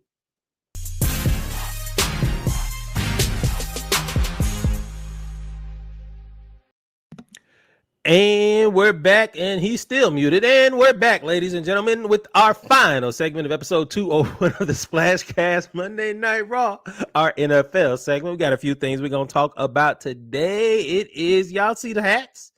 Y'all see the hats? It is back, baby. We back. We back. We back. Victory Monday in Atlanta. Welcome back. And I am being positive because y'all said I'm a negative person, but I'm going to be negative in a minute, though. But, hey, we got the dub 34-27 against the Washington Commanderless. They had no commanders on the field other than Debo. They missed literally everybody else. Falcons win. Offense looks good. Big storylines. What you want to talk about first? Zach Robinson moving to the sideline or Michael Penix? You want to piss me off. Just start there then. Start right there. Yeah, so let's start there with Zach Robinson. Go ahead, piss me off, Reggie. Go ahead. I knew you'd been just waiting. Yeah, that looked like a good place to start. We got the W. Now let me piss Norwood off immediately. Zach Robinson moves to the sidelines from the booth. And I don't know, y'all got to do some better vetting of who's around you or telling players, hey, maybe you don't need to tell the media that. Like, we know you should have been on the sideline the whole time, Zach Robinson. You ain't got to tell you. Bijan didn't have to tell us that. We know you should have been there. I told you. I laid it out. I said, you got a rookie quarterback. Okay, a rookie +3. You got a rookie +3 quarterback. You have a young team, and everybody is playing for their motherfucking job. And you thought the best place for you to be is upstairs? You don't want this job. I hate that Ike Hilliard got fired. You know, of course he got fired. But I will say, now I don't know if this is a product of him being upstairs. I don't know or downstairs. I don't know if this is a product of whatever. But the Washington Commanders weren't missing a lot on defense, were they? They still had a similar defense from last year. That was pretty good. And Michael Penix and Zach Robinson was cooking. And for the first time this year, Drake London and Kyle Pitts looked amazing together. So I don't know if that's Ike Hilliard's fault or not, or if you were scapegoated. Ike Hilliard was a wide receiver coach. He ain't got nothing to do with y'all. So frustrating because it's just a waste of a guy. Yeah, he is the wide receivers coach. He went to Florida, right? Yeah, you like, and he's the wide receivers coach. Good. But the point they said they fired him was because all the receivers were on the different page, and it looked really bad against the Panthers. And yes, he was scapegoated, but it did look bad. Now all of a sudden, Zach Robinson goes down to the field, and now he looks like, okay, we know what we're doing. But it really wasn't about passing. Go ahead before I go. It wasn't about passing. No, it wasn't. But the passing game looked much better other than the one bad interception from Penix. Now, that was a bad one. And one thing that I've said, and I hate that you make me look like a fool immediately, is You haven't given the ball away. You haven't been irresponsible on possessions. You were irresponsible on that one, but outside of that, I think you played a good game. I think that you adequately checked down to Kyle Pitts when available, and he did his thing. He ran aggressively. He ran like a man. He still ain't blocking, and that pisses me off. Yeah, it's like Charlie Warner put somebody under the bench. Oh man, that's the reason I like Charlie. Charlie gonna find one of them boys and put him on his neck every time, and that's the reason. Hey, Pitch, you my boy, but I also said I have no problem moving Charlie because Charlie Warner is active and aggressive, and that's what I like more than anything. But I will say, when you try to tackle Kyle Pitts, he ain't going for it. Oh, he might not block nobody, but you ain't gonna try. Hey, and a lot of y'all are not big enough, linebackers included. And cornerback, Bobby Wagner, stand a chance. You a Hall of Famer. You had a rough day. Bijan and Kyle Pitts whooping on that ass the whole game. What happened to practicing, brother? Bijan, he was like, I gotta hit up the homie. The homie at work is a Washington Commanders fan. She been talking big noise in the team group chat. I'm right back. But so I want to make this point though. The offensive line looked really good running the ball. No, they didn't. Yes, no, they didn't look really good. They looked decent. But the fact that we finally gave Algier the ball. Algier's the type of back. It doesn't matter if he's averaging 3 yards a carry, averaging 3.2 this game, 4 yards a carry, or 2 yards a carry. He wears you down. He beats you down. And I finally understood. Again, I said it in the first game, and I think I said it after the Vikings game. They're using Algier more in the second half than they are in the first half. And because I keep saying, why we keep giving, where's Algier? He only got one carry. That third and fourth quarter, when they needed to bleed the clock, he was beating down Washington. He scored that touchdown where he ran around and over everybody. I said, oh, yeah. I think the Falcons are 5-0 when he gets 15 or more carries. I don't necessarily like it, but I understand it. I get it. You used a high pick for Bijan, so you want to get your carries out of him. So you do it early. And I get that. I would reverse it, but I understand you got players, you got draft picks, you got to placate people. If you went heavy Tyler Algier early, the fans would be like, why are we not giving the ball to Bijan? Mm-hmm. But on that one where Tyler Algier scored late in the game, I was for sure his goose was cooked. I say, ain't no way. And then he got around that edge, and I was like, oh, it's over. Ain't nothing but a safety there. Peace and love, brother. As my daughter says, peace and love. Hey, you finna be on Sports Center tonight, brother. Because she go like this. She be like, peace and love. Hey, dog, fall off Reese, yo. Fall off Reese. That's the homie. It ain't in open field. That's the real unfortunate part about both of our running backs is in the open field, it's always bad for you. Curtains, I tell you, is violent. He is just going to run you over. Bijan, and I do have to give him credit, he is probably the most complete running back in the NFL. Yeah. Because he will run you over or he will jump cut you to hell. And I see so many people run by, but the jump cut every time. They take it and they like, oh, I got him. And then next thing you know, you see him on their knee. Where is he going without me?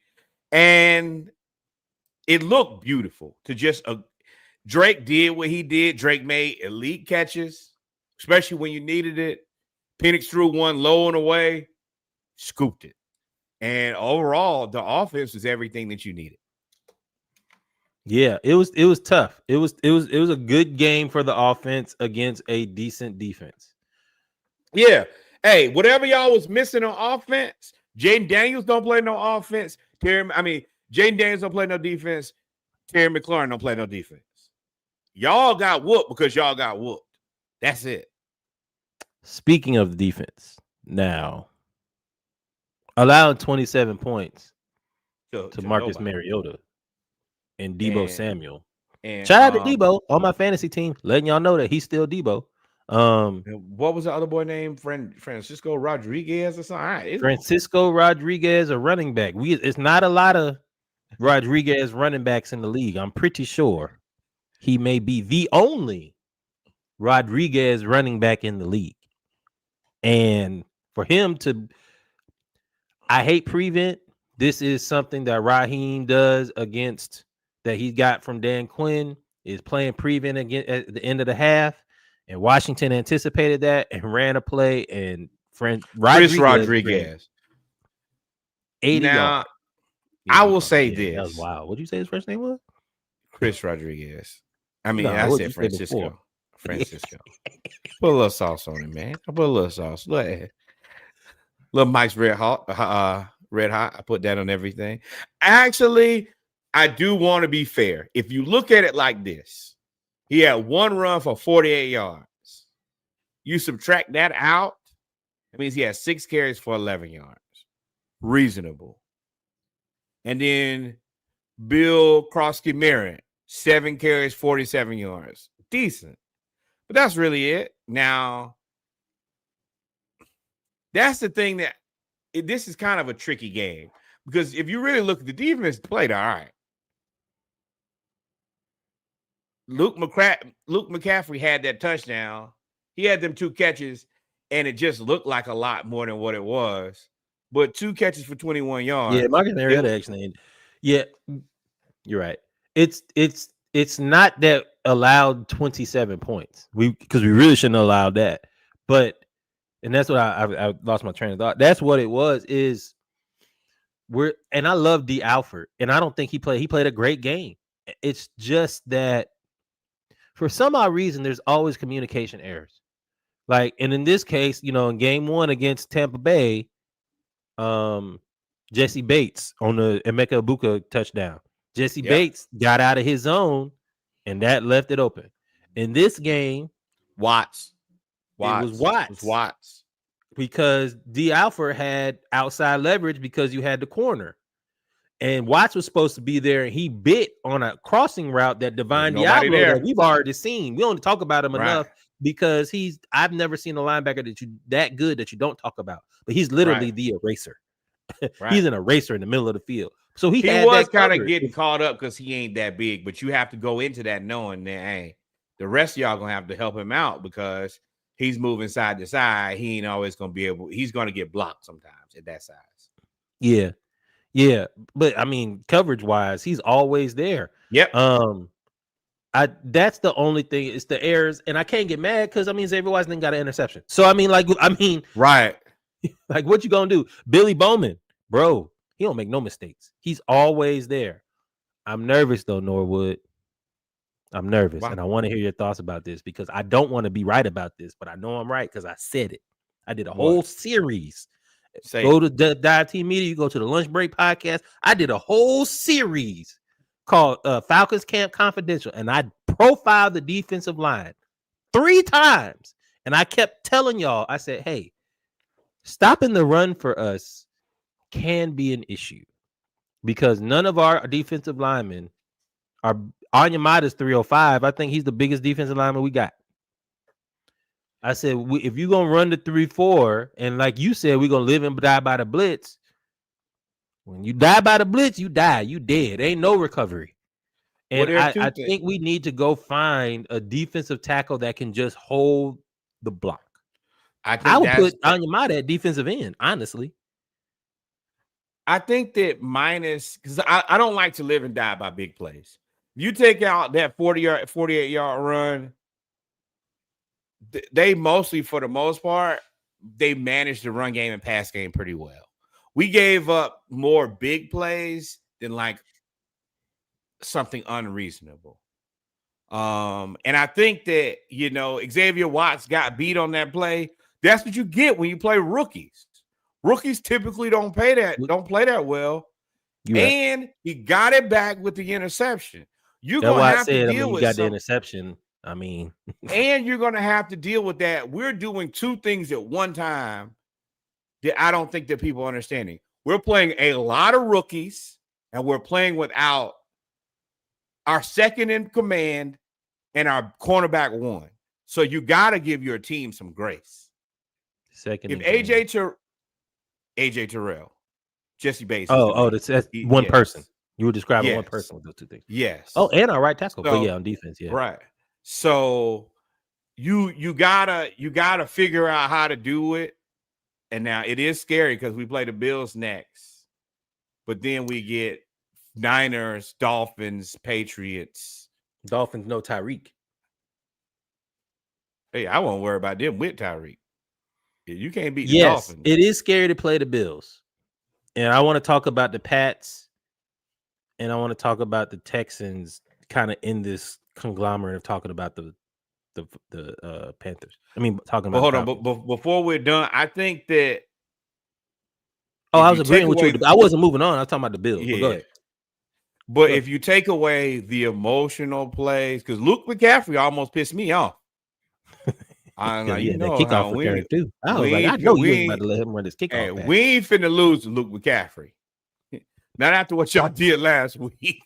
I ain't going for it. So you got to be able to take the good with the bad. You got to be able to take some of this stuff of playing young players. Overall, very solid game.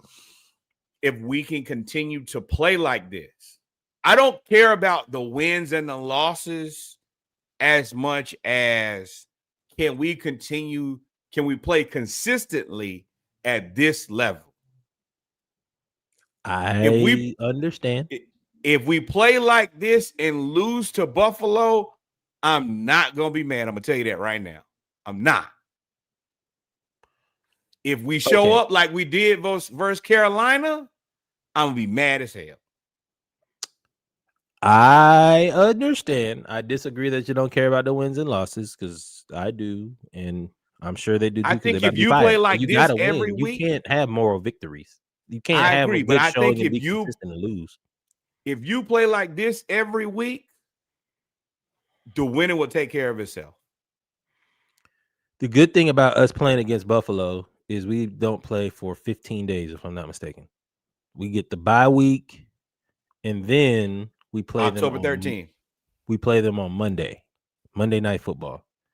So we should have that would mean AJ Terrell's been out a month. So that means you have a good possibility of getting him back. Darnell Mooney is still he really must have been hurt after that first play in preseason. They all hurt.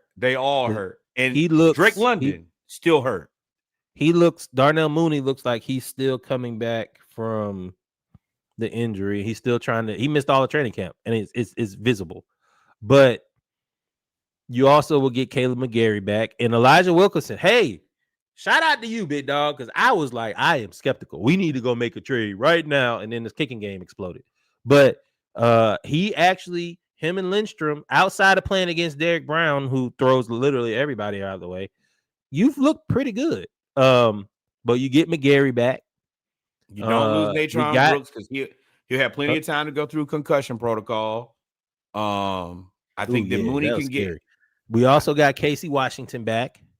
And I mean, he only had one catch, but I mean, he's a very good route runner. And it's a guy you got to respect. He's solid. And I think that Drake's collarbone is still, when he caught that pass, the one where he was dropping to the floor, the one that I said was blowing outside, you could just tell he was like, that did not feel good. And I think that he's been suffering through. So you're right. If we can get healthy and play the Bills, and you got 2 weeks to game plan. No, I ain't putting no. Hey, I still don't believe now. Coaching, you gonna have to show me so. Y'all got to put a full game together for me to be happy. So, but I mean, I'm not asking for full games because I don't think we're a full team. I think that I'm trying. I know y'all hate me because I'm a reasonable fan, but we're doing a lot with a lot of rookies on the field. Yeah. Shout out. So before we move on, because I do want to talk about the Pats and the Panthers and the Texans and the Titans. What do you give us? What's our grade for the first quarter of the season? We're 2-2, which I think we kind of called that.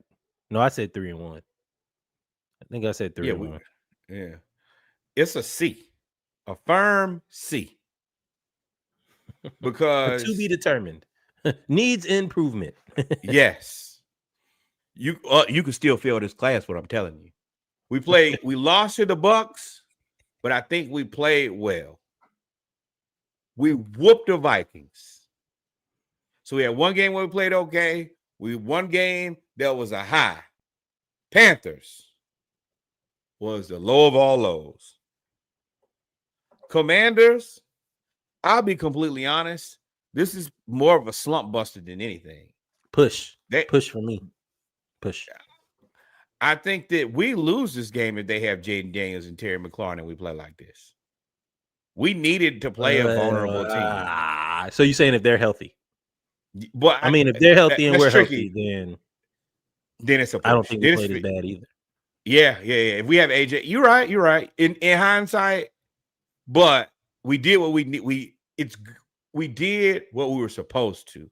And that's the biggest thing that I want out of this team more than worry about anything else is doing what you're supposed to when you're supposed to.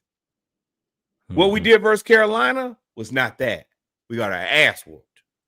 That you can't have. And Raheem, that's your job. Yep. I want to see more adjustments. I do like we're really good. Again, we got to figure out the second and fourth quarter. We're really good in the first quarter. We're really good out of halftime. That's normally when our plays are scripted. That's normally when we come out and run a script 15 plays. Most coaches do it. When we have to make adjustments and teams start adjusting to us, we got outscored 10-7 in the second quarter, outscored 11-3 in the fourth quarter. Well, that got to be able to make that comes with a young quarterback who's learning. Oh, this is what. And Penix will get better because he's going to have to make a little bit more reads.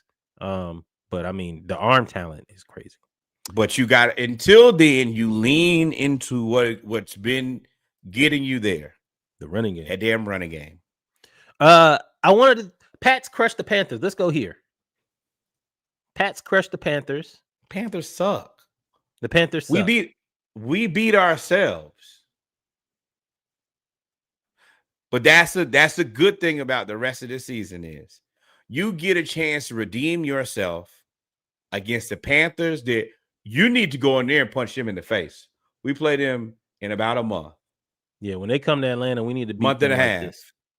And then you get another shot at the Buccaneers. Now, they probably going to be healthier, but that's what you want to see. You want to see, hey, we healthy, y'all healthy. This is essentially the battle for the NFC South. Mm-hmm.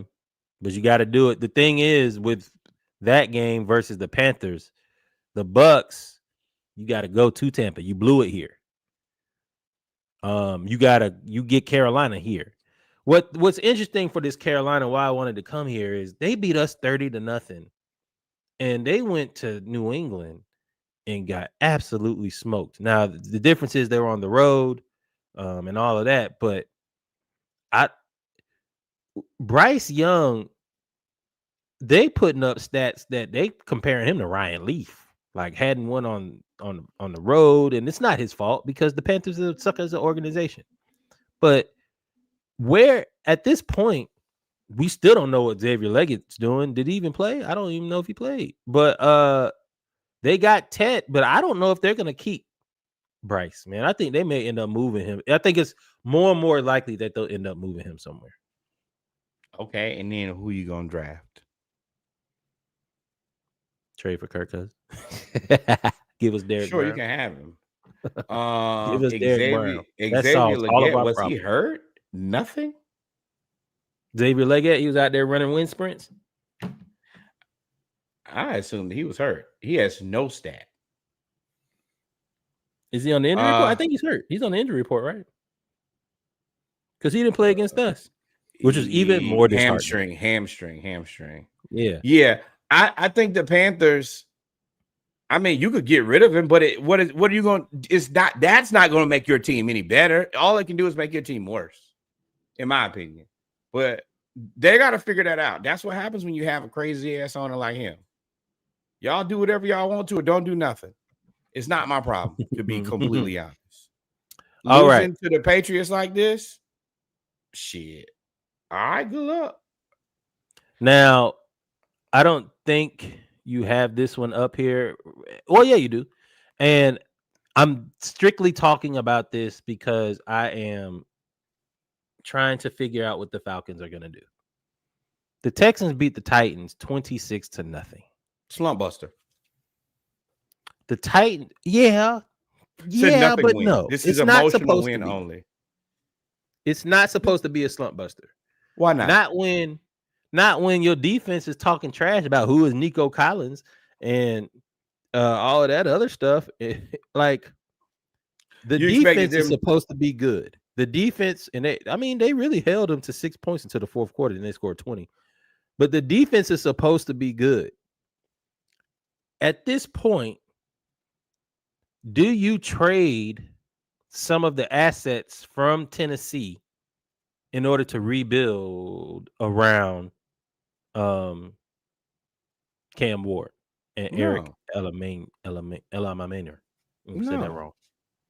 They knew what this was going into the season. That's when they asked him at the beginning of the season, do they think they're going to be Super Bowl? They're Super Bowl contenders. And they said, he said, look, guys. Right. Look, guys. I know what you're trying to do. This is the thing. You have to go into a season with an expectation. And the more reasonable your expectation is, the better off you'll be. You got to remember that this team used to be coached by Vrabel. They cleared out all of those guys. Then Rand Carthon cleared out all their contracts. It looks like Calvin Ridley will probably be done at the end of the season. Probably. So they're just purging. I mean, yeah. But what I'm saying is they're in the point right now of getting rid of bad contracts, and hopefully our quarterback survives the season. That's it. That is the expectation. Always was the expectation. Nobody's surprised by this. I think it's way more surprising the Texans are struggling than the Titans. Well, I'm not surprised that they're struggling. I just want to know, the defense, you have a lot of money spent on defense. You got L'Jarius Sneed, you got Jeffrey Simmons, you paid Amani Hooker, you paid Roger McCreary, you brought in Arden Key. Like you paid a lot of do the same thing that the Texans did with Laramie Tunsil. And I don't know if it's working so far, but you take one of your best assets and you flip it for multiple assets. And to me, that would be their defense. I would trade Jeffrey Simmons. That's what I would do. Oh, he when I talk about he walked through the offensive line. See, that's the other part.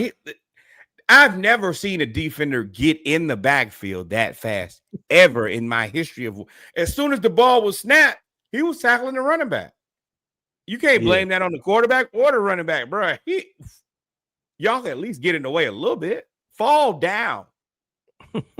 I mean, cut him. Worst kind of worst, just fall down and dive at his legs. Y'all didn't do anything. What's surprising about Tennessee is their run game. I mean, their offensive line is not bad at all. Oh, J.C. Latham's out. Oh. They know what this is, man. They know what this is. And I don't think that they're surprised. They'll be drafting high next year. Now they could get some receivers. It's a lot of receivers. Right. It's a lot of receivers coming out this year. And that's what you're going to have Auburn kids. You got Arizona State. You're going to have to go get one of those guys. And you're probably going to need a veteran that's a better veteran than Calvin Ridley's ass. And I don't know what happened to Calvin Ridley. He just, honestly, we might have bailed on him at the right time. He ain't never been good again. Well, that whole thing kind of messed up. I mean, you do know the backstory, right? Yeah. I mean, that'll mess up your career too. That'll mess up your career anytime. So I don't. They're just a team that's figuring it out. There shouldn't be any expectation for them. It shouldn't be any surprise that they are where they are. It is what it is with that. Let's go Packers Cowboys. before you or Eagles. Okay. Let's do the big game. So we can go Packers, Cowboys, Eagles, Tampa Bay, Chiefs, Ravens. Somewhere in there. Eagles. Yeah. Oh man, I took my globe down. As the world turns, the beef between Jalen Hurts and another set of receivers. And that is the issue, is they won, still lost. You 4-0 and your receivers pissed off is an understatement. Also, I know they are rivals, but I got to give credit where credit is due. Buccaneers continue to play well. No Mike Evans. They gave the Eagles everything they needed. Yeah. And I think at full strength, could have beat them. This Godwin's first game back. I don't think he's super healthy. But Bucky Irvin, 63 yards, and then 5 receptions, 102 yards. Emeka Egbuka looks to be the early rookie of the year, offensive rookie of the year. 4 receptions, 101 yards, another touchdown. He does it damn near every week. Yeah, but other than if you again, like you said, take away those 2 big plays, right? Even with those 2 big plays, but he had a 77-yard touchdown and a 72-yard touchdown. Baker Mayfield still only averaged 7.2 yards a pass, which means outside of that, Philly was dominating until those 2 passes. Now, I will say that Philly's defense is a defense where that's all you're gonna get. You take what you get, you be happy with it. And yeah, I mean they got an interception. And the Bucs defense did a solid job now. Jalen Hurts, 15-24 for 130 yards. And yeah, I mean, they weren't bad.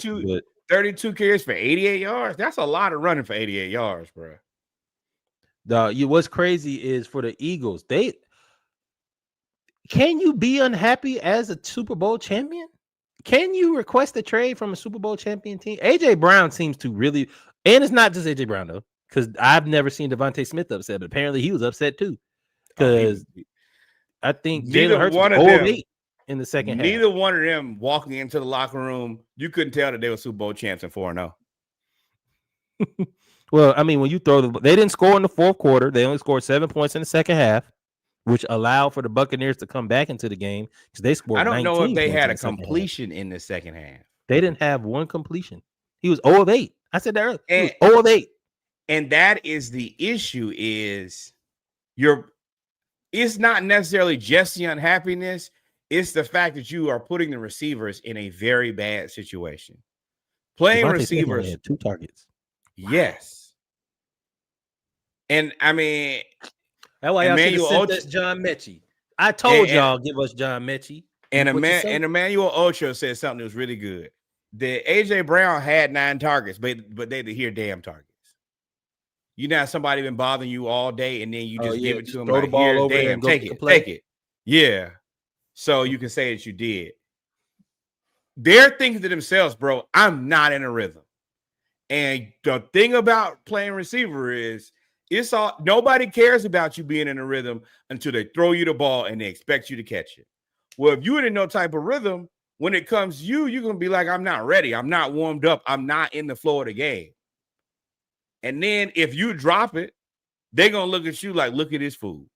Whole time, bro, I'm just out here blocking and running. I'm heavy cardio.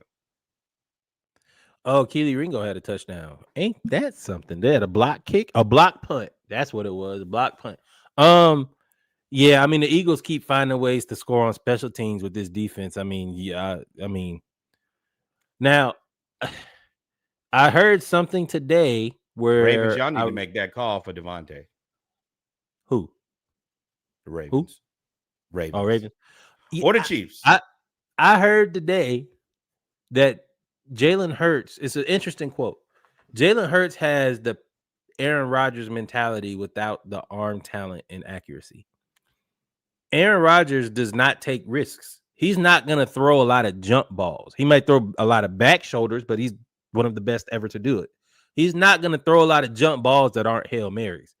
Jalen Hurts, when you go back and look at the tape, doesn't really throw a lot of contested catches. Most of the time, they're either open or it's scheme ready. He's not going to take a lot of risks, which is that's the evolution of football. Number one, with the two high safeties, teams are playing now like you're not going to beat me over the top. So if you're not beating guys over the top, it's going to be a lot of that. The second part is offenses are telling their quarterbacks, hey, don't turn the ball over.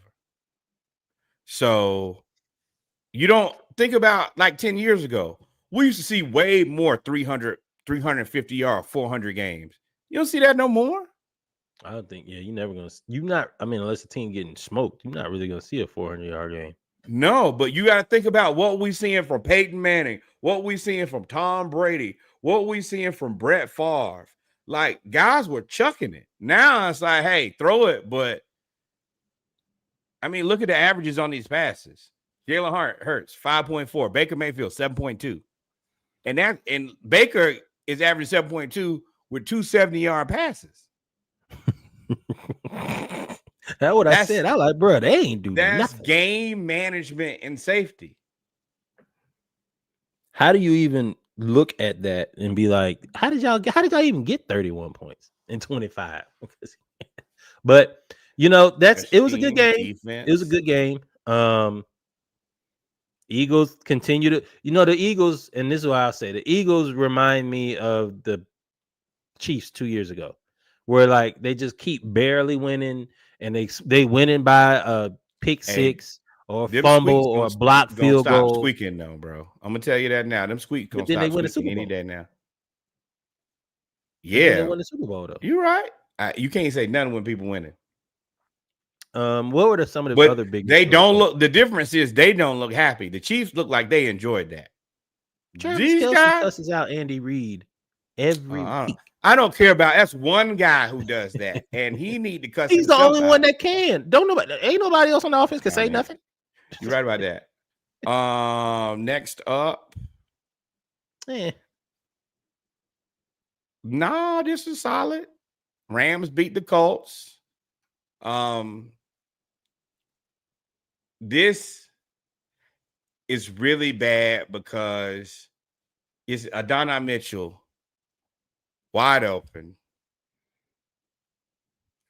ready to score on a breakout touchdown. AD Mitchell and fumbles it out of bounds, and they lose by 7. Also had a holding penalty on a Jonathan Taylor 75-yard touchdown run. 72.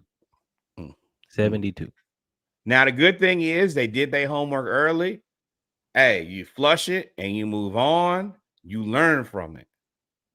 I actually learned that the reason they call it a touchdown because they used to, back in the day, you have to cross the line and put the ball on the ground in order for it to be a touchdown. Like rugby. Yeah, like rugby. I think that you should adopt that mentality, and every time going forward, you should cross the line, put the ball on the ground, and then at that point, do whatever you want to. Colts played good against a good team, though. Yeah.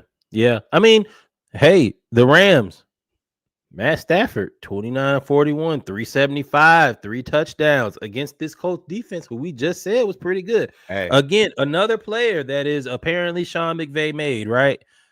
Puka Nacua, 13 receptions, 170 yards. Well, hey, let me ask you a question. Is the Indianapolis Colts starting corner, because you, sir, may be on the trading block. 13 receptions? Where is Cooper Kupp at? Gone. Seattle. Gone. Let me tell you, McVay gonna make a new one of y'all every time. Tutu at who scored? It wasn't Tutu Atwell.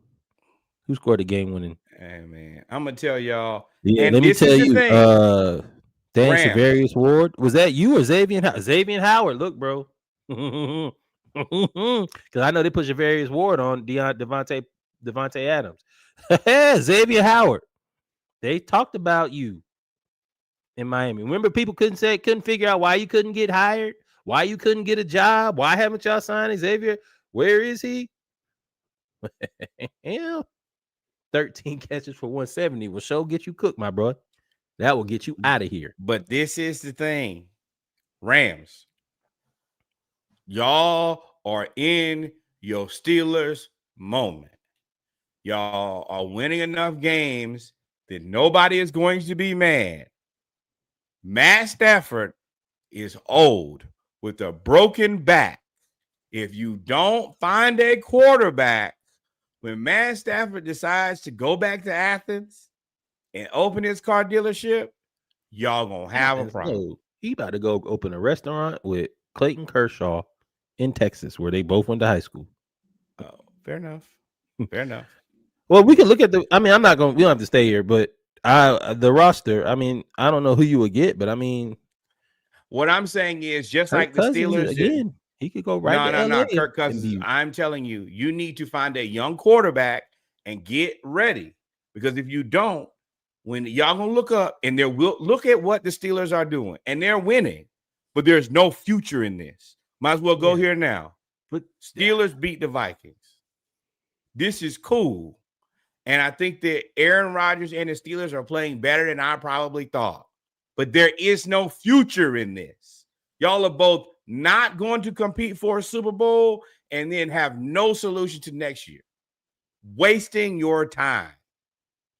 Yeah, but the Rams are different, though. The Rams have Devontae, who is on a pitch count. He has 1 or 2 years left in him. Like, that's why he went to the Rams. I mean, cool.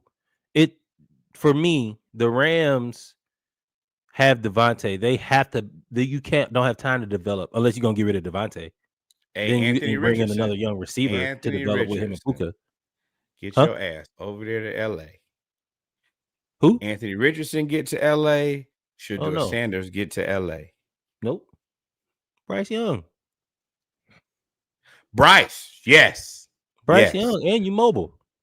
With all of those. This is the place that you need to be in waiting. Well, not this place. No, Steelers.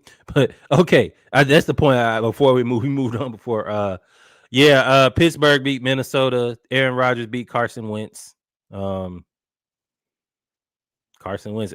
I was worried about this game as a fantasy football owner because I have Justin Jefferson, and he had 8 catches in the first half and no catches through the second half until the fourth quarter. For how many yards? He had 97 yards in the first half. I think he had 40 yards in the second half. Okay, so they did enough. 10 catches for 126. He had 10 catches on 11 targets. That's why I be looking at depth chart, because whoever was guarding him was getting smoked. Carson Wentz pulled a classic Jameis here. 30 of 46, 350 yards, 2 touchdowns, 2 interceptions. Now, being sacked 6 times is a lot. But what you want to do when your quarterback is not in there and you're trying to buy time is he's at least giving Justin Jefferson enough targets that he can't complain. This is always my thing. You can't win every game, but you got to keep your players engaged. Yeah, Minnesota just started too late. If you don't keep your players engaged, they're going to be walking around with the poor mouth looking like A.J. Brown and Devontae Smith. It's the same thing I want to look at here. Wait, hold on. Look at Minnesota looks like they needed they couldn't run the ball, only had 70 yards. I mean, Justin Jefferson and Jordan Addison had 100 yards apiece. They had 240 yards between them. Quarterback got sacked 6 times and he threw 2 picks. That's going to lose you the game. Aaron Rodgers ain't do nothing. 200 yards, 1 touchdown. He was 18 of 22, but I mean, 18 of 22 for 200 yards. I guess that's 10. And 80 of them went to DK on 1 play. So he was really 17 of 21 for 120 yards. But he didn't turn the ball over, and he only took 2 sacks. When the other team gets 4 more sacks and turn the ball over twice, you win the game. That's simple. Yeah, y'all boo-boo, though.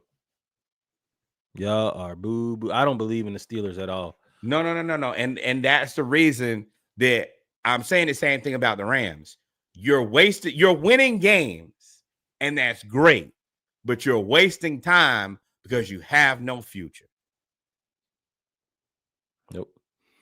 Are we gonna keep running through them, or you want to go to the main? Yeah. Run through them. Lions beat the Detroit Browns. beat the hell out of them. Yes, we know who's that's real. a whooped ass. Yes. Miles.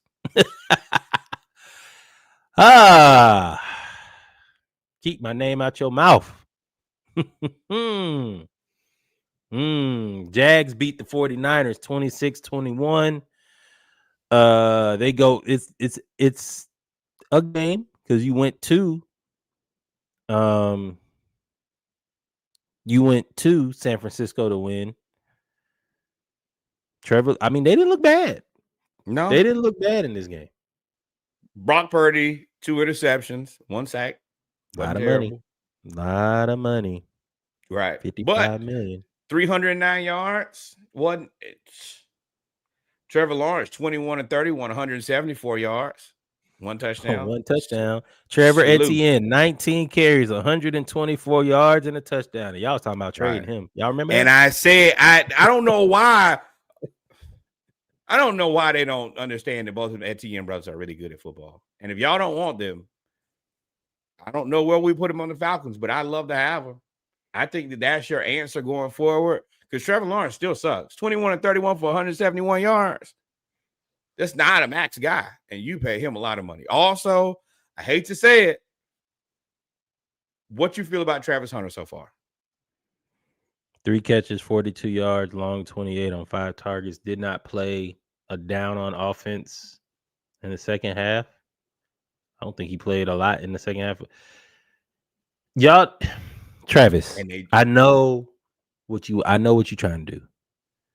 I get it. I don't. But bro, you are elite as a corner. Like as a corner, he's really good. Like yeah, really, but they said they didn't play him because undisciplined. Cool. I get that. Again, the same thing with the Falcons. We said playing all them rookies. You're going to get some undisciplined times. They're going to be out of position. But we've seen it. We saw it in preseason. We saw it in this season. We saw it in college. Cornerback wise, he is elite. And if y'all can get him to focus on just being a corner and use him sparingly on offense instead of 40 plays on offense, 50, you don't need to do that. 15 plays. Let him come in there 15 plays. If that's what y'all really want to do, but let him focus on being a corner because I'm telling y'all, he could be locked down. Who told y'all to not have him play no offense ever? I think it was me. And I'm going to keep rubbing that in everybody's face. No, I think he could be wide receiver 1. Man, I told y'all, everything is cool in college. You got to play real men. That shit is over. Get your ass on over there. Oh, yeah, you're right. Go ahead. Sorry. Get your ass on over there and play defense. I do think that he did him a solid. And I think that Cohen did it the right way where, hey, I gave you an opportunity. It ain't looking good. The best thing that we can do now is let you flourish in the space where you're going to be best suited for this team. And I think the defense is the answer. That offense against Brian Thomas Jr., you can tell that was a struggle, him acclimating to having Travis now, because you have to try to get Travis the ball. And really, I mean, Brian Thomas Jr. should be the guy. He is the guy. Well, he is the guy, and that's it. And y'all wasting time ain't gonna do no favors for nobody. After we leave Brian Thomas Jr., we might as well go right on here. Did not see this happening, playing out the way that it did. The Giants start Jackson Dart. They win 21-18. Jackson Dart's the highest selling jersey in the NFL after this weekend. Unfortunately, in true Giants fashion, they lose Malik Neighbors to an ACL. So what is that, 2 years before we'll see him again? At least, I mean, next year 12 months from now is October of next year.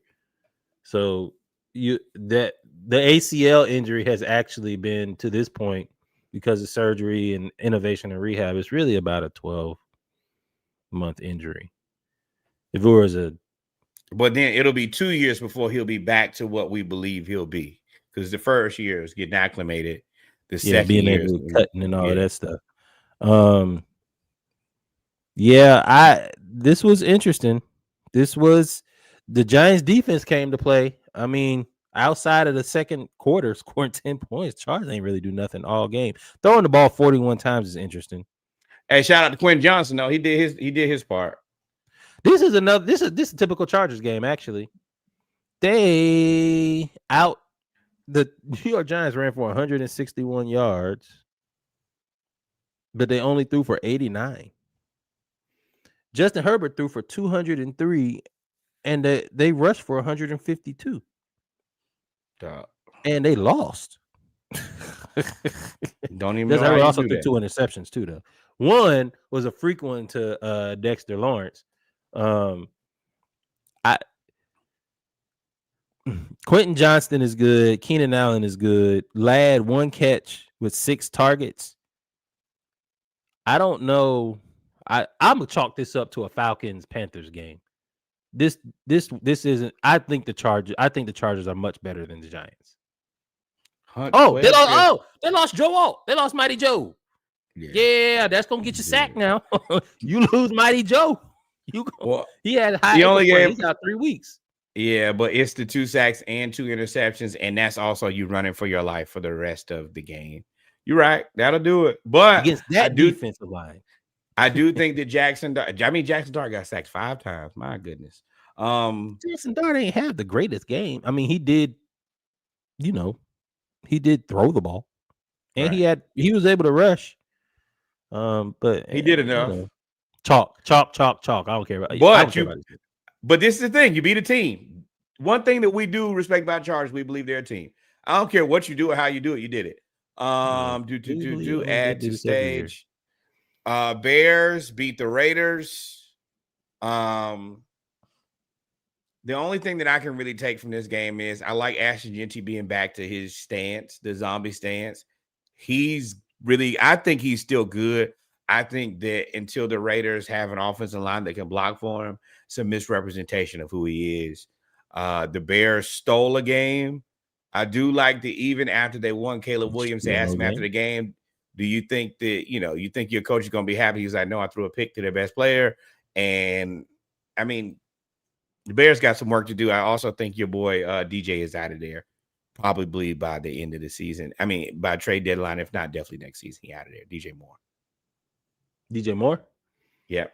Hey, man, I like you, Mooney, but more at the 2. Right.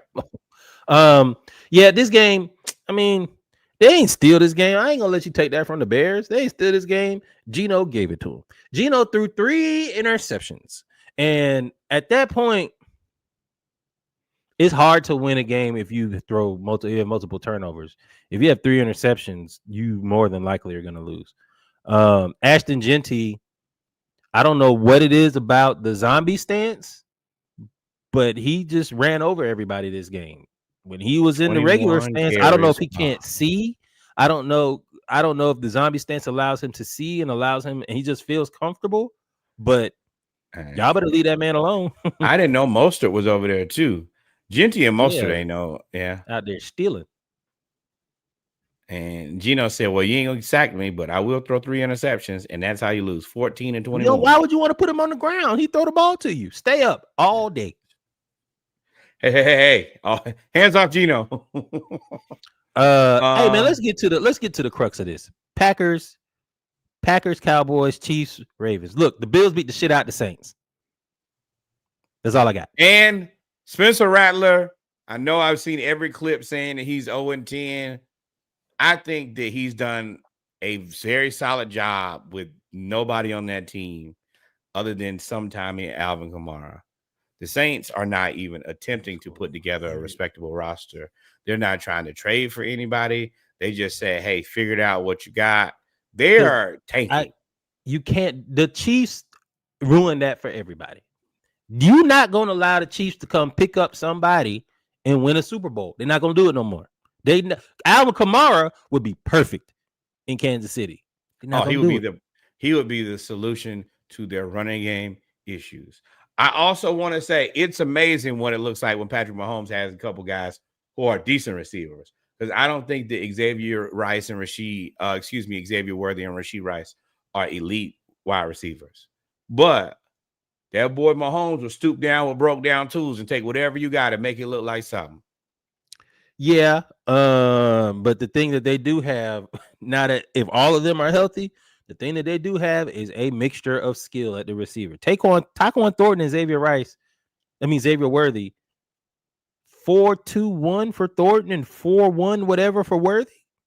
They both are like speedsters.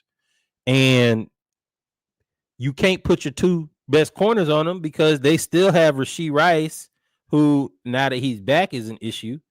And then you have Hollywood, who he made a timely touchdown to kind of blow the game open here. Like, they got a lot of speed. They got a lot of different characteristics to be able to run all of these plays for Andy Reid. And they are the offense. They can call up anything they want passing wise. But they do need a running game, though. I hate to say it, but I'm going to say it again. Jerick allowed Isaiah Pacheco to flourish. He took a lot of the responsibility of that pass blocking and catching out of the backfield. Yeah, Pacheco ain't built for that. They about to get him out of here. Yeah, you are not long for here, brother. I hate to tell you, but you look real. You've looked regular now for a long time. You don't have it. Yeah, the Chiefs defense always looks good, but let's not talk about the Chiefs anymore because they won. Let's talk about the Ravens because both teams are 1-2. All intents and purposes, the Ravens are 1-3, and the Chiefs are 2-2 coming into the game. Both teams were 1-2. Correct. So this was you gotta let me finish. They were this was a must win, not must win, but it was a like panic button. Hey, whoever loses this game, it's like, hey, we 1-3, big dog, and the Ravens. Because of the way that they lost the last two games with the fumbles, I thought that they would have put on a better show here. But Lamar Jackson, 14 of 20, 147 yards. The rushing, Derrick Henry, 8 carries, 42 yards. Justice Hill, 3 carries, 76 yards. Of course, one of them was a 71 yard. It was really 2 carries and 5 yards. And then Lamar Jackson, 6 carries, 48 yards. Outside of that 76-yard run, 71-yard run, they didn't do nothing on offense. Hey, Reggie. Oh, here we go. Piss them off. Where are your receivers? Nope. You think I care about this offense? Do you think I care about this offense? DeAndre Hopkins, 0 catches, 0 yards, 0 touchdowns, 0 long on 1 target. Well, it's Rashard Bateman, 1 catch, 24 yards. It's amazing how the running game not really running how we need it to. It's almost like I wish we had a guy who we could count on who could we could go to him like the Cowboys who we're going to talk about here went to George Pickens when they needed it. Consistent. Went and got him. And I told y'all to go get George Pickens. And y'all told me, no, he going to ruin the locker room. No, look at your record. Talking about? We got our receivers. And you got your ass whooped. Y'all locker room, y'all 1-3 with no George Pickens. Locker room, I love it. I love it. And now Derrick Henry, he done lost whatever he had. After that first fumble that tricked off that game, he ain't been the same. I ain't gonna be prisoner of the moment now. No, but what I'm saying is after he lost that fumble in Buffalo, he has not looked the same. Yeah, but I mean, I am going to lean on the last 10 years. I agree with you. But what I'm saying is, number one, I don't know when the last time a team went 1-3 and went to the Super Bowl. But we have to understand. That's why this was in a panic bowl. This was the panic game. And Derrick Henry hasn't looked good since then. Will he recover? Sure. We probably have a very decent season? Sure. It ain't going to matter if you ain't playing for the Super Bowl. Well, I mean, we would say that for everybody that's not playing for the Super Bowl. No. The expectation for the Baltimore Ravens is Super Bowl or bust. I don't have that same expectation for everybody. I don't. If the Packers don't make the Super Bowl, I'll say, okay, they probably got a little bit better. They need probably another year or two. No, I disagree because they just went all in for Micah. You have to go to the Super Bowl. I think that they're all in on Micah over the next few years. I don't think that this year has to be their year. I definitely don't think that. But the Ravens, I think this year has to be their year. And this don't look like their year at all. Now, they also are missing Isaiah Likely, too, now. He was a big part of their offense. He was supposed to be another tight end. You cannot tell me your tight end number 2 is why your offense ain't working. I'm going to tell you go to hell. Yes, you can. Yes, you can. Who's their wide receiver number 1? Okay. The one that they love. No, don't pull that shit now.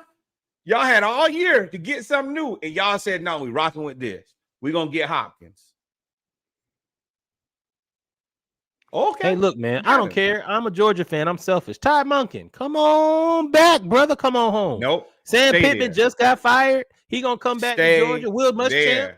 Stay there. All y'all come back to Athens. And I hope y'all do the same thing next year. Don't get a new receiver. Zay Flowers in year 3, he gotta be a Hall of Famer by then. I can't love you more than you love yourself.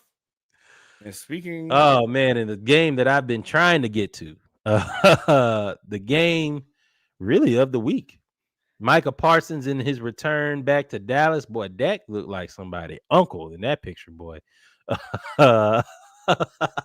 Racially ambiguous. Cowboys and Packers tie 40-40 in what was the longest Sunday night game ever. I want full stop though. As a football fan, this game was amazing. This game was crazy. It as much as Jerry loves a storyline. If you can't win, this is top tier for Jerry. 40-40, high scoring, tie game. Cowboys won this game. Yeah. I think so too. And I think that I'm gonna pat myself on the back. I told y'all after the initial surprise war about the Micah Parsons trade, I don't think that this was a bad trade. I'm not sure if Micah's back is a problem. And the fact that they keep having to take him over there to that little tent. That's his back is an issue. That he keep getting, through 4 games, he got 2.5 sacks. But it is an issue. I get it. And to me, again, they didn't have CeeDee Lamb and they did all of this. Dak Prescott and Jordan Love had a duel. You hear me? Both of them. 31-43, 31-40, 337 for 3 touchdowns. Jordan Love, 319 for 3 touchdowns. Dak Prescott. Both teams really could. This was an even-ass game. Both teams really couldn't run the ball. Javonte Williams, 20 carries, 85 yards. Josh Jacobs, 22 carries, 86 yards. But, you averaging 4 yards a carry, and then the other running back averaging 5 yards a carry. It's a solid. It was a lot. This is a good offensive game. Number one, all your people that say that Dak sucks, y'all owe him an apology. He was out there. Who said that? There's a lot of people who think Dak sucks. A lot. I don't know. And they're Cowboys fans, surprisingly. But George Pickens, though. George Pickens, hey, look, when CeeDee come back, y'all need to all sit, y'all 3. Dak, CeeDee, and George need to sit on down and say, hey, you 1A and 1A. Like, 1A and 1B. Like, George Pickens was, and this is supposed to be a really good team now. The Packers supposed to have a good secondary. They're supposed to be able to rush the passer, and Dak did extend plays. That pass in the 4th quarter on the run, on the dot to the comeback before the guy. All of that was great. That was beautiful. That was fantastic. Well, also, I want to give a lot of credit to the offensive coordinator. And I'm giving the credit to the offensive coordinator because I'm giving it to myself because I'm watching the game and I'm like, oh, it's getting tight. it's time for you to get a ball to Pickens. And every time it shot in my brain, I guess the offensive coordinator had the same thing. And that's the benefit of you getting guys like this. Hey, we need a play. Who do you get a ball to? Pickens. I think that these other teams are missing.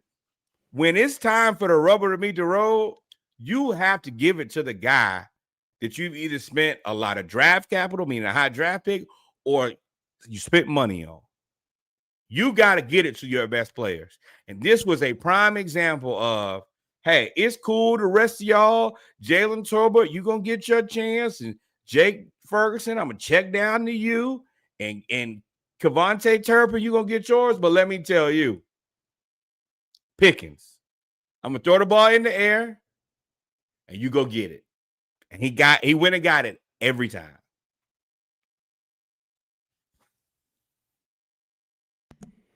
Yeah, I was trying to get to. The defense, the Packers defense. What was I saying? You cut me out like mid sentence. The Packers defense is supposed to be good. You got Xavier McKinney over there. You got Nate Hobbs. You have all these DBs, and George Pickens was just absolutely murdering y'all. And 8 catches for 134 yards. The only other person, well, Jake Ferguson, but I mean a tight end. It was George Pickens' show. Y'all could have rolled the defense over there. Y'all could have done something. But at this point, Jerry, you go 40-40 after you trade your star defensive player. It's a win because Green Bay traded their run stopper, and they're having trouble stopping the run. Cowboys traded their pass rusher, having trouble rushing the passer. But one team has a high salary cap and the other does not. So for me, Jerry Jones winning this, going 40-40, wins this. And now I don't like Jerry saying, hey, this is why you don't trade Dak. And no, brother, because you and Dak was in the same issue before, and you decided to pay Dak. So don't come back and start talking like this is why you trade. No, brother. I get it, but no. Now the other part is, if I'm Kenny Clark, I'm offended because they said, well, we traded them Micah and we got what we got. No, brother. I need you to acknowledge me the same way you acknowledge Micah. Yeah. And the fact that you don't. Yeah. Say my name. Say my name, fool. Yeah. Or that means I can bring him back. This ain't Destiny's Child, but I need some respect, brother. Or not. We got what we got. No, you got Kenny Clark. Say my name. Yeah, you're right. You're right. Dolphins beat the Jets. This is the thing is, and Micah does have 2.5 sacks or whatever he has, but he's also out on a lot of plays, a ton of plays. So that is an issue. You were right. It's not as cut and dry, and even if them sacks, I'm not going to say that they're empty stats because sacks matter. Pause. But if you're getting that one play and then you sitting out 5, 6, 7 plays, it's not enough. Because when you're not out there, we don't have Kenny Clark at defensive tackle anymore either. So, and I don't think that back is going to get any better. So, I know y'all like to call Jerry crazy. Well, not this season. I don't know. Yeah, not this season. But I mean, if it gets better, your back don't ever get better. Your back don't ever get better mid-season, bro.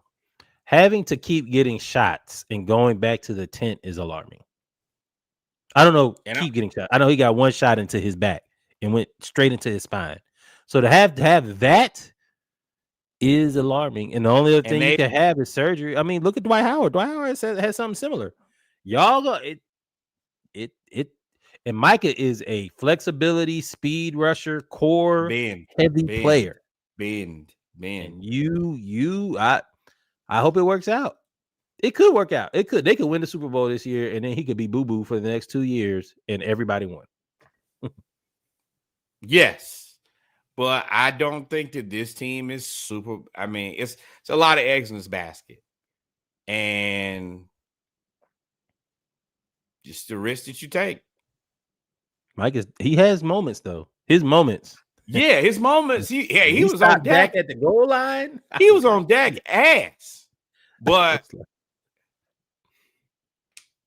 hey, it's gonna be tight for the rest of this season, and going into next season, it's gonna be very interesting on what you do and how y'all make this work. And does his back get better? Yep. Executive decision has just been made for me. We are now 30 seconds away from a 3-hour pod of great podcasting. I'm working from the house tomorrow. That's what your boy doing today. Tomorrow. Every day. Outside of that, though, had a fantastic pod. But this is what happens when you blessed with a fantastic week of football.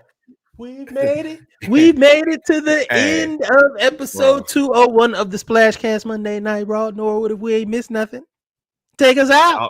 Hey, man, fantastic week of football. I really want to appreciate the Lord, the football gods, whoever blessed us, because every game came down to like 3 or 4 points, overtime, double overtime, block field goal. This is the reason that we suffer through those empty periods of time where there's no sports at all for stuff like this. Thank y'all for rocking with us for the full 3 hours. Number one. Oh, we missed anything before I get out of here? God, I'd be having so many inappropriate jokes. We're gonna pray for the Braves. Shout out Charlie Morton. You said it before. Nope, that's all I got. Y'all mentally prepare yourself for the Hawks. You mentally, you the one that be super. Mentally prepare yourself. I'm actually gonna sit back and take a audience. The expectations are high this year, so I am going to watch how you respond to the Hawks all season. This is going to be the Norwood podcast. The Groove with Norwood appearing basketball season. Rant and rave on Trey.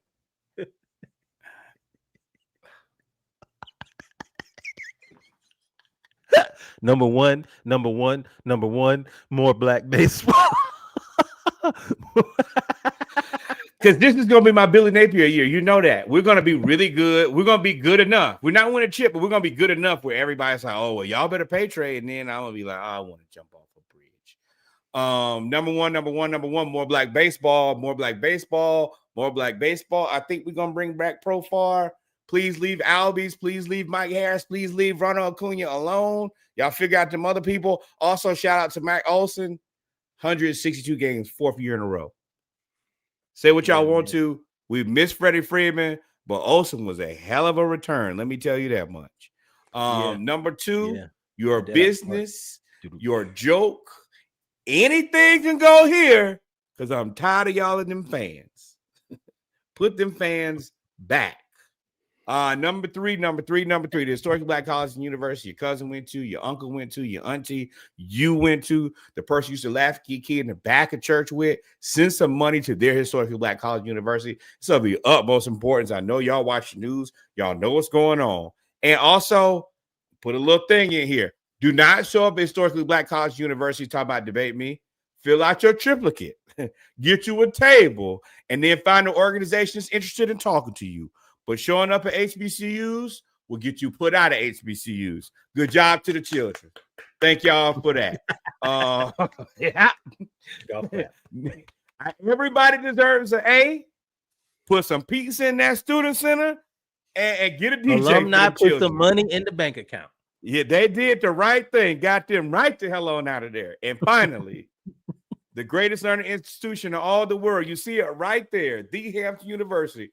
All we asking for $18.68 on behalf of the year that we were founded. Please donate. Also, remember, I just saw where President Williams said, when you come to homecoming, the only thing I ask is you have your 1868 ready. Pay the money to the man. That's it.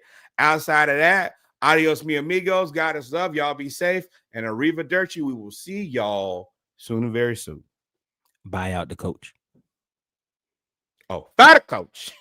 Fire all of my coaches. Lord, Snicker, you've been with the organization 50 years. You better retire. Billy, go ahead. Hampton, adios, mi amigos. And Quinn, you hanging on by a thread.